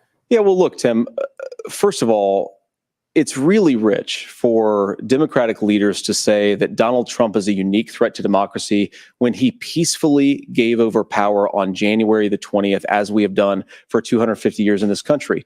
We are going to shake hands after this debate and after this election. And of course, I hope that we win, and I think we're going to win. But if Tim Walz is the next vice president, he'll have my prayers, he'll have my best wishes, and he'll have my help whenever he wants it. But we have to remember that for years in this country, Democrats protested the results of elections. Hillary Clinton in 2016 said that Donald Trump had the election stolen by Vladimir Putin because the Russians bought like $500,000 worth of Facebook ads. This has been going on for a long time. And if we want to say that we need to respect the results of the election, I'm on board. But if we want to say, as Tim Walz is saying, that this is just a problem that Republicans have had, I don't buy that. Governor. January 6th was not Facebook ads. And I think a revisionist history on this. Look, I don't understand how we got to this point. But the issue was that happened. Donald Trump can do it. And all of us say there's no place for this. It has massive repercussions. This idea that there's censorship to stop people from threatening to kill someone, threatening to do something, that's not censorship. Censorship is book banning. We've seen that. We've seen that brought up. I just think for everyone tonight, and I'm going to thank Senator Vance. I think this is the conversation they want to hear. And I think there's a lot of agreement, but this is one that we are miles apart on. This was a threat to our democracy in a way that we had not seen. And it manifested itself because of Donald Trump's inability to say. He is still saying he didn't lose the election. I would just ask that. Did he lose the 2020 election? Tim, I'm focused on the future. Did Kamala Harris censor Americans from speaking their mind in the wake of the 2020 COVID situation? That is a damning non-answer. It's a damning non-answer for you to not talk about censorship. Obviously, Donald Trump and I think that there were problems in 2020. We've talked about it. I'm happy to talk about it further. But you guys attack us for not believing in democracy. The most sacred right under the United States democracy is the First Amendment. You yourself have said there's no First Amendment right to misinformation. Kamala Harris wants to use the power of government and big tech to silence people from speaking their minds. That is a threat to democracy that will long outlive this present political moment. I would like Democrats and Republicans to both reject censorship. Let's persuade one another. Let's argue about ideas, and then let's come together afterwards. You can't yell fire in a crowded theater. That's the test. That's the Supreme Court test. Tim, fire in a crowded theater. You guys wanted to kick people off of Facebook for saying that toddlers shouldn't wear a mask. Senator, the governor does have the floor. Fire in a crowded theater. That is criticizing the policies of the government, which is the right of every American. Senator, the governor does have the floor for 1 minute to respond to you. Yeah. Well, I don't run Facebook. What I do know is I see a candidate out there who refused, and now again, and this, I'm pretty shocked by this. He lost the election. This is not a debate. It's not anything anywhere other than in Donald Trump's world. Because look, when Mike Pence made that decision to certify that election, that's why Mike Pence isn't on this stage. What I'm concerned about is, where is the firewall with Donald Trump? Where is the firewall if he knows he could do anything, including taking an election, and his vice president's not going to stand to it? That's what we're asking you, America. Will you stand up? Will you keep your oath of office, even if the president doesn't? And I think Kamala Harris would agree. She wouldn't have picked me if she didn't think I would do that, because of course that's what we would do. So America, I think you've got a really clear choice on this election of who's going to honor that democracy and who's going to honor Donald Trump. Governor, your time is up. Thank you, gentlemen. We will be right back with both of our candidates. The CBS News vice presidential debate continues. Wait, how much more can they have? I thought it was over at 10:30. How much more is there? I mean, really, how much more is there of this thing? Oh my God.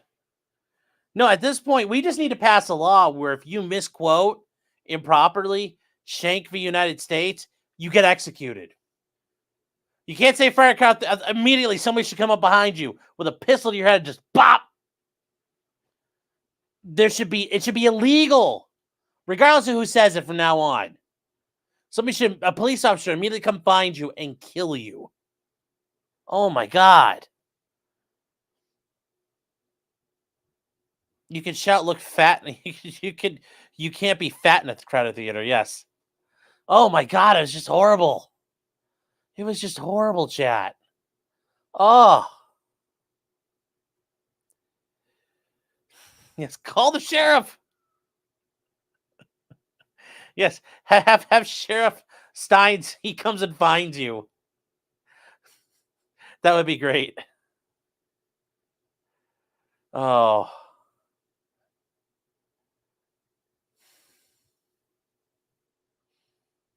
Oh my God, chat. That was just like, why are we using that? Oh my God. Governor Walz, please, no. But thank God, like, J.D. Vance didn't do it. But why? Why did that have to happen? Oh. Panzer Dude says the resident non-gay. I will say J.D. Vance is winning me over tonight. I missed the ending. Did they kiss? No, but soon they will.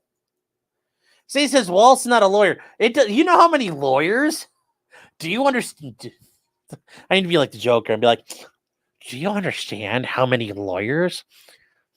They wonder why they get that smile. You know. Do you understand how many lawyers don't understand? Shank. You know, they just don't get it. Oh my God. God, that was just painful. The whole thing was painful. We'll put a poll up, chat, but oh my God. This is better than Trump and Kamala. 1,000% better than Trump and Kamala. I agree.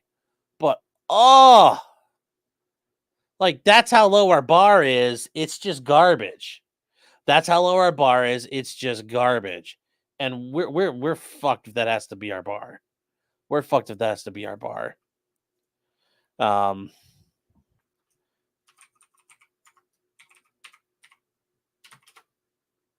Let's see here. Oh, why is it? Hold on. Why did this not?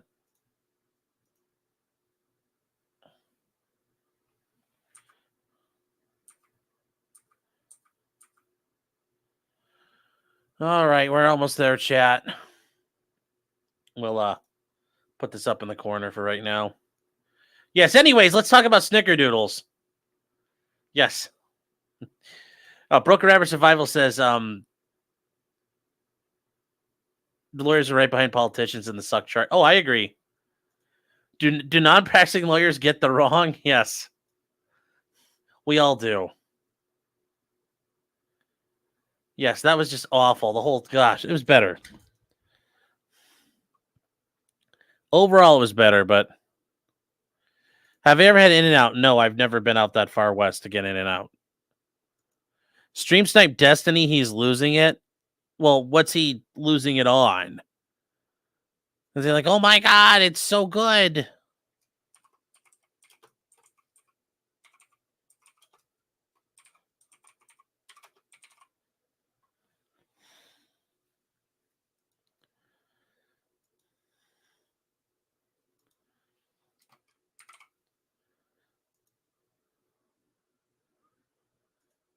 All right, here we go. Oh, we're back. Time for the closing statement. Senator Vance won the virtual coin toss and elected to go last. So, Governor Walz, you are first. You have 2 minutes. Virtual coin toss. We deserve to lose as a country if they won't actually toss a fucking coin. We deserve to lose as a country. My God. Thank you to CBS News. And most importantly, thank you to all of you. If you're still up and the folks who miss Dancing with Our Stars, I appreciate it. But look, the support of the democracy matters. It matters that you're here.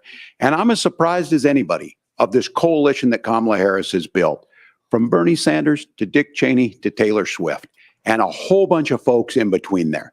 And they don't all agree on everything, but they are truly optimistic people. They believe in a positive future of this country and one where our politics can be better than it is. And I have to tell you that that better than it is the sense of optimism that there can be an opportunity economy that works for everyone, not just to get by, but to get ahead. And the idea that freedom really means something, not the freedom of government to be in your bedroom or exam room, but the freedom for you to make choices about yourself. Now, look, we all know who Donald Trump is. He's told us, and as Maya Angelou said, believe him when he told you that. His first inaugural address talked about American carnage, and then he spent 4 years trying to maybe do that. Senator Vance tonight made it clear he will stand with Donald Trump's agenda. He will continue to push down that road. Excuse me. Kamala Harris gives us a different option. Now, I'll have to tell you, I'm going to be careful about the quotes, but there's one that Senator Vance said that does resonate with me. He said, Donald Trump makes the people I care about afraid. A lot of America feels that way. We don't need to be afraid. Franklin Roosevelt was right. All we have to fear is fear itself. Kamala Harris is bringing us a new way forward. She's bringing us a politics of joy. She's bringing real solutions for the middle class, and she's centering you at the heart of that. All the while asking everyone, join this movement, make your voices heard. Let's look for a new day where everybody gets that opportunity and everybody gets a chance to thrive. I humbly ask for your vote on November 5th for Kamala Harris. Governor Walz, thank you. Senator Vance, your closing statement. Well, I want to thank Governor Walz, you folks at CBS, and of course the American people for tuning in this evening. And one of the issues we didn't talk about was energy. And I remember when I was being raised by my grandmother, when she didn't have enough money to turn on the heat some nights because Ohio gets pretty cold at night and because money was often very tight. And I believe, as a person who wants to be your next vice president, that we are a rich and prosperous enough country where every American, whether they're rich or poor, ought to be able to turn on their heat in the middle of a cold winter night. That's gotten more difficult thanks to Kamala Harris's energy policies. I believe that whether you're rich or poor, you ought to be able to afford a nice meal for your family. That's gotten harder because of Kamala Harris's policies. I believe that whether you're rich or poor, you ought to be able to afford to buy a house. You ought to be able to live in safe neighborhoods. You ought to not have your communities flooded with fentanyl. And that too has gotten harder with because of Kamala Harris's policies. Now, I've been in politics long enough to do what Kamala Harris does when she stands before the American people and says that on day one, she's going to work on all these challenges I just listed.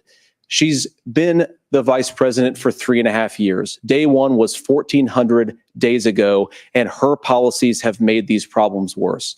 Now, I believe that we have the most beautiful country in the world. I meet people on the campaign trail who can't afford food, but have the grace and generosity to ask me how I'm doing and to tell me they're praying for my family. What that has taught me is that we have the greatest country, the most beautiful country, the most incredible people anywhere in the world. But they're not going to be able to achieve their full dreams with the broken leadership that we have in Washington. They're not going to be able to live their American dream if we do the same thing that we've been doing for the last 3.5 years. We need change. We need a new direction. We need a president who has already done this once before and did it well. Please vote for Donald Trump. And whether you vote for me or vote for Tim Walz, I just want to say I'm so proud to be doing this, and I'm rooting for you. God bless you and good night. Senator Vance, thank you. And thank you both for participating in the only vice presidential debate of this election cycle. I'm Margaret Brennan. And I'm Nora O'Donnell. And a reminder, there are just 35 days until Election Day. Please get out and vote. And for all of us here at CBS News, thank you and good night.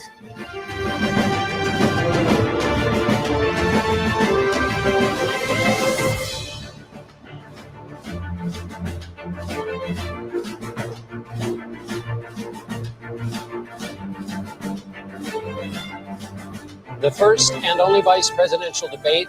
All right, there we go, chat. Okay. So, yeah, guys, there's some voting options down below. Who won? Vance, Walz. The guy I was already going to vote for, the guy I already liked, is winning. Because really, let's be real, guys. That's always the answer to these things. Nobody's ever watched these and been like, oh, wow, I'm going to switch sides one way or the other. I think we all can be honest about that. Like, let's be honest. Like, very, very honest here. Let's be honest. Let's be honest. Just, and then who won? There's also Dick Ricada could have won. There's a bunch of comments here we need to get up. TY, depending on how you want to ask it, says, how do you be so cringe and yet so cool? I don't really think I'm that cool, but I'm very cringe. I don't know. The cringe comes naturally. Oh,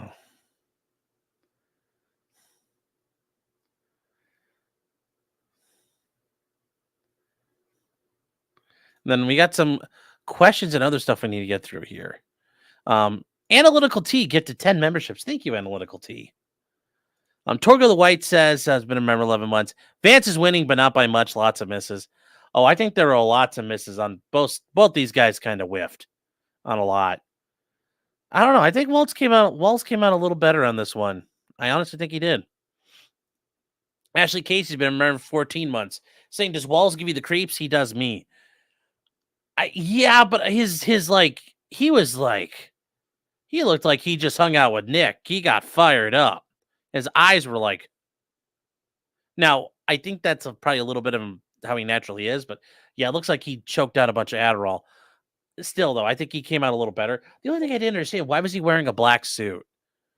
Wear like some charcoal or something, but like a black suit just seemed a little off. Very nice suit. I just seemed a little weird. It was very dark. Mega Mobass for $9.99 is saying Walz is an ELCA Lutheran, and there are different sects of the Lutheran Church. Chat, if you didn't know that, I cringe to learn that. Us LCMS Lutherans don't like them or associate with them. They're the redheaded stepchildren.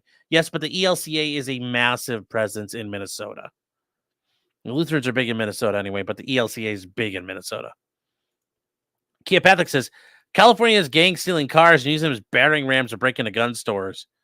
Come on, Vance. Put that on Kamala, the borders are. Yeah. M Towers. Towers. Or, if you like to eat towers, you go, towers.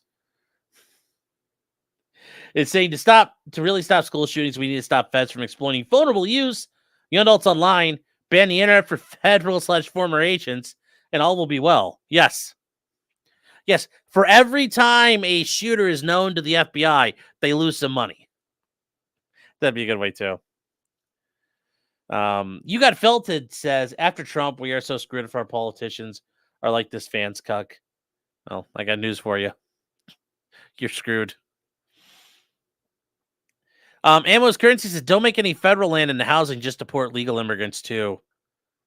Well, you're still going to need housing because the population's still increasing. Walter Malone says, Tim looks sad like a car salesman seeing someone walk away. Well, okay. Let's go. Brandon says, Clyde request. Clyde, come here, buddy. Come on, Clyde. Is he sleeping? Come here, Bubba. Come here. Come on, Clyde. Clyde. Why are you being a little turd, man? Come here, Clyde. Here, come on. Clyde, come here. Clyde, come on. Clyde, come here. All right, Chad, hold on. I'm going to have to corral him.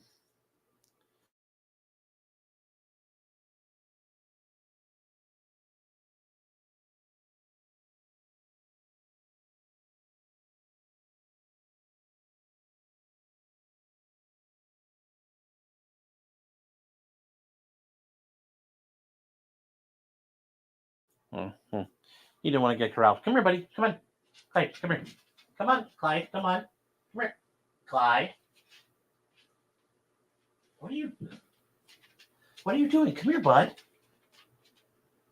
He doesn't even eat the treats, so I don't know what his deal is right now, chat. He's being a little spazzy. Sorry, Lesko. You could hear him click in here. The DCV Titan for 5 loonies. Or 2.5 toonies, depending on your math. Says, yes, let's talk about democracy. Let's talk about how the Democrats put forward a candidate with 0 primary votes.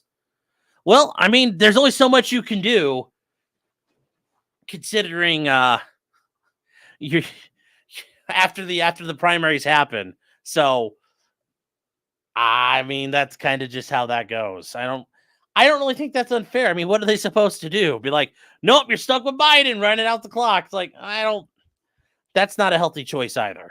So Mega Mobass says a PTSD from the Mercanti cease and desist letter, Lamau. Daytwa says, my hatred for Walz comes from personal experience. I would have voted for Dean Phillips. And Goalie 171 is saying, Tim Walz, friend of horses and school shooters.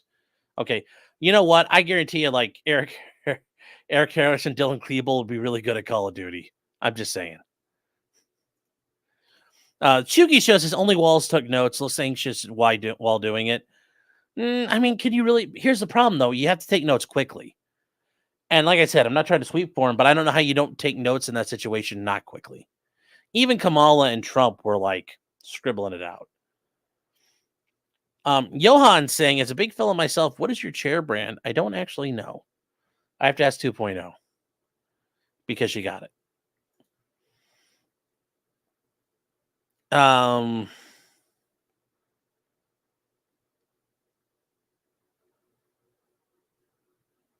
That clicking could be 2.0 pretending to be Clyde, Sean. Yeah, it's not. Did Clyde get into another acorn fight? No. Charter Dornan says, Walz look terrible. You're kind of sweeping for him. Yeah, well, Tim, JD Vance did not look like a clear winner tonight either, though. Yes, this part here. No one's coming for your guns, yet you're literally trying to come for the guns. Yes. Walz seems like a real Mr. Hands. Oh, I'm betting he is very much Mr. Handsy in his way of treating horses. Where do you think he gets all the horse semen that he drinks? Ty says, I don't think he specified it was a school shooting his kid saw. Yeah, he was at a community center in Minneapolis, which, gee, I wonder what happened in Minneapolis where there was a shooting. Gee, I wonder what that was all about. You know, we talk about, Finland. It's like, gee, how does a homogenous society, have reduce issues with crime and violence and gangs? I'm like, yeah.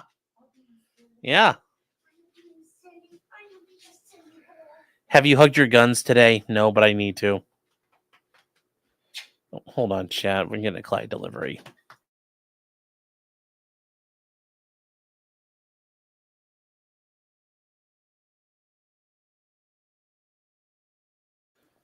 Okay, so apparently, because I've had my headphones on, it is apparently raining outside, and Clyde is getting nervous because it might be a storm. So that's the issue, chat. That is the issue. Where did I put? Oh, here. So if you guys are new to the show, this is Clyde. He's the best boy when he's not being scared of a storm. And he likes his treats. You got a little doggy ASMR. So, yeah, Clyde gets scared with storms very quickly. A little wind, a little rain, he gets nervous. Kurt, hey, how you doing, Kurt? Hello. Kurt over at Uncivil Law. Look at the face of stupid dogs always scared of thunder. The animals can sense storms with their coats of fur. Yeah, they can. Can Clyde tell if there's Haitians nearby? No, there's no Haitians nearby. How do you say he won after a 2-minute stream of unconsciousness? I don't know. I think it was Vance's to lose. And I just don't think Vance did enough. I'm just saying.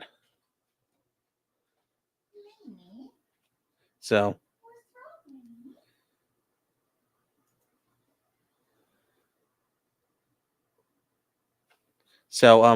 Put him in the subway uniform. I don't. No, there's only a chef's uniform. Odin says Clyde is a rescue. He probably lives through a storm. Who knows what he saw? Oh yeah, but I mean, a lot of dogs don't like storms anyway. So. J Rock says I and Keno think Vance won clearly. Ashton says suck it, Sean. You know what? I'd love to see Vance win. I'm not gonna lie. I'd love to see the Emperor of Mankind reascend to the Golden Throne. I just don't think it happened. I just don't think it was a good night. I don't think it was a good night. Real quick, Foley's asking, would Nick have to do an allocution if he pled guilty, if he pleads no contest, either or both?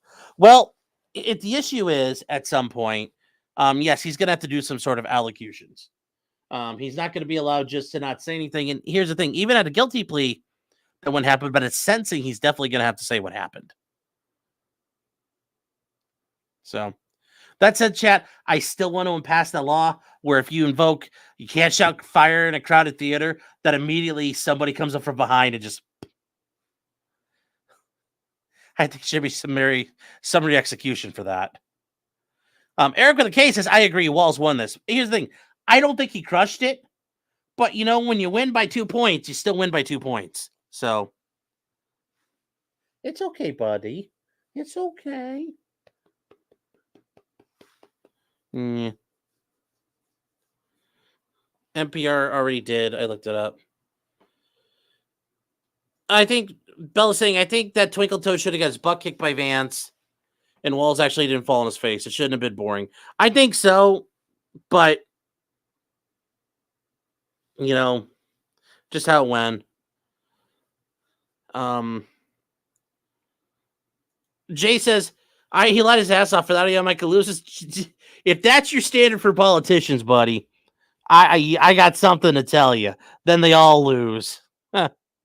All right, so let's see the poll right now. 335, almost 340 votes. We have Vance winning by 48%. Second place, Nick Rekieta already won, being 32%. Whomever I already liked won is 18%. And Tim Walz is 2%. And we're up to 350 votes, chat. You guys are going buck wild out there. So, yeah, Nick Rekieta won 31% of the vote. Good job. Good job out there, Nick. You've already won.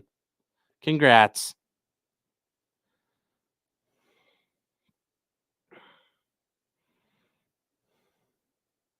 Ela says, no fires in a crowd, no fires in a theater. It's never been that way. Shelby says, oh, puppy. Yeah, he's a good boy. He's such a good boy.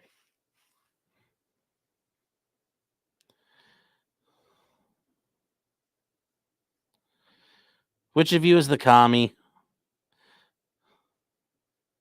Why wasn't Clyde on the ballot? Because he's not old enough yet. He's not. He's just now old enough, I guess. But I think there's issues about his citizenship that I think are unresolved.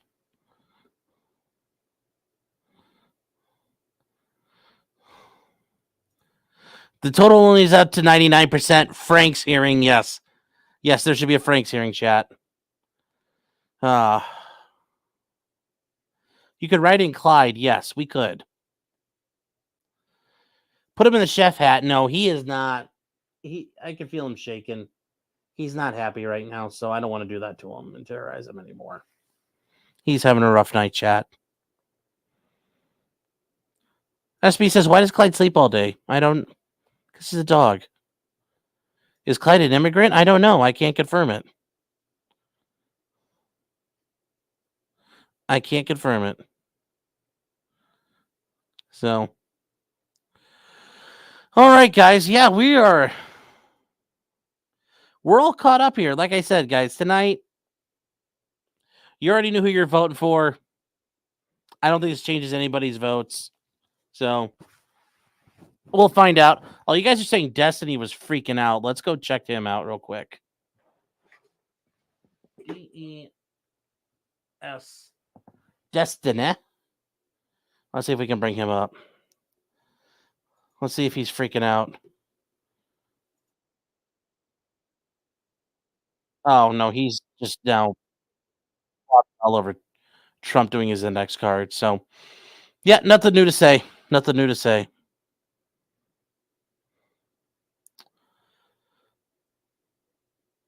Destiny's a girl's name, yes.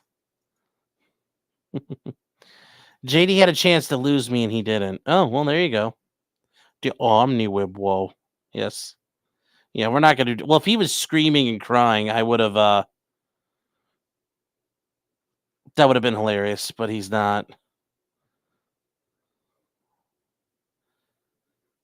So, good night, everyone. It was good. Thank you, Sean. Good night, Eric. Take care, man. So, yeah, I think we're all set here, chat. It's 11 o'clock. It's, yeah. It's been a long day. It's been a heck of a day. Hi, buddy. You're okay. You're okay. So, we are all set, chat.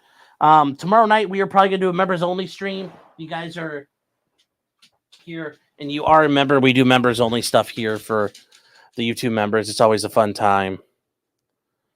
And J-Rock's at the casino. Oh, I guess the casino's still going. And yeah, guys, that is it for us tonight. I want to thank everybody for being here. Everybody on YouTube, the 2 people on Twitch. You 2 diehards. Stacey says, what, do I work for a living? Yes, I do. So, All right, guys. That is it for tonight. And remember, until next time, well, can't really use it applicably here, but remember, they're all in it to fuck you. America never wins these. The American people never win. Just because you did it doesn't mean America's going to win. The people always get screwed, regardless of who wins. The Amateur Iconoclast gifted one membership. Thank you. Oh, all right, chat. So, with that said, guys, good night. Take care, and I will see you guys tomorrow. Bye, everybody.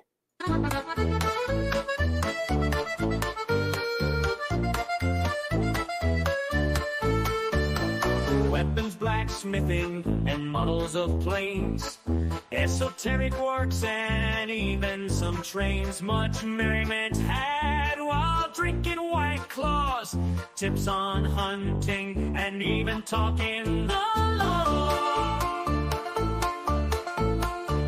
Whatever you do, just don't talk to cops, even when they nab you on illegal stops. Just 'cause you did it doesn't mean you're guilty, but please talk to a local attorney. Was that the fat guy Rick hated yelled at? Why, yes it was.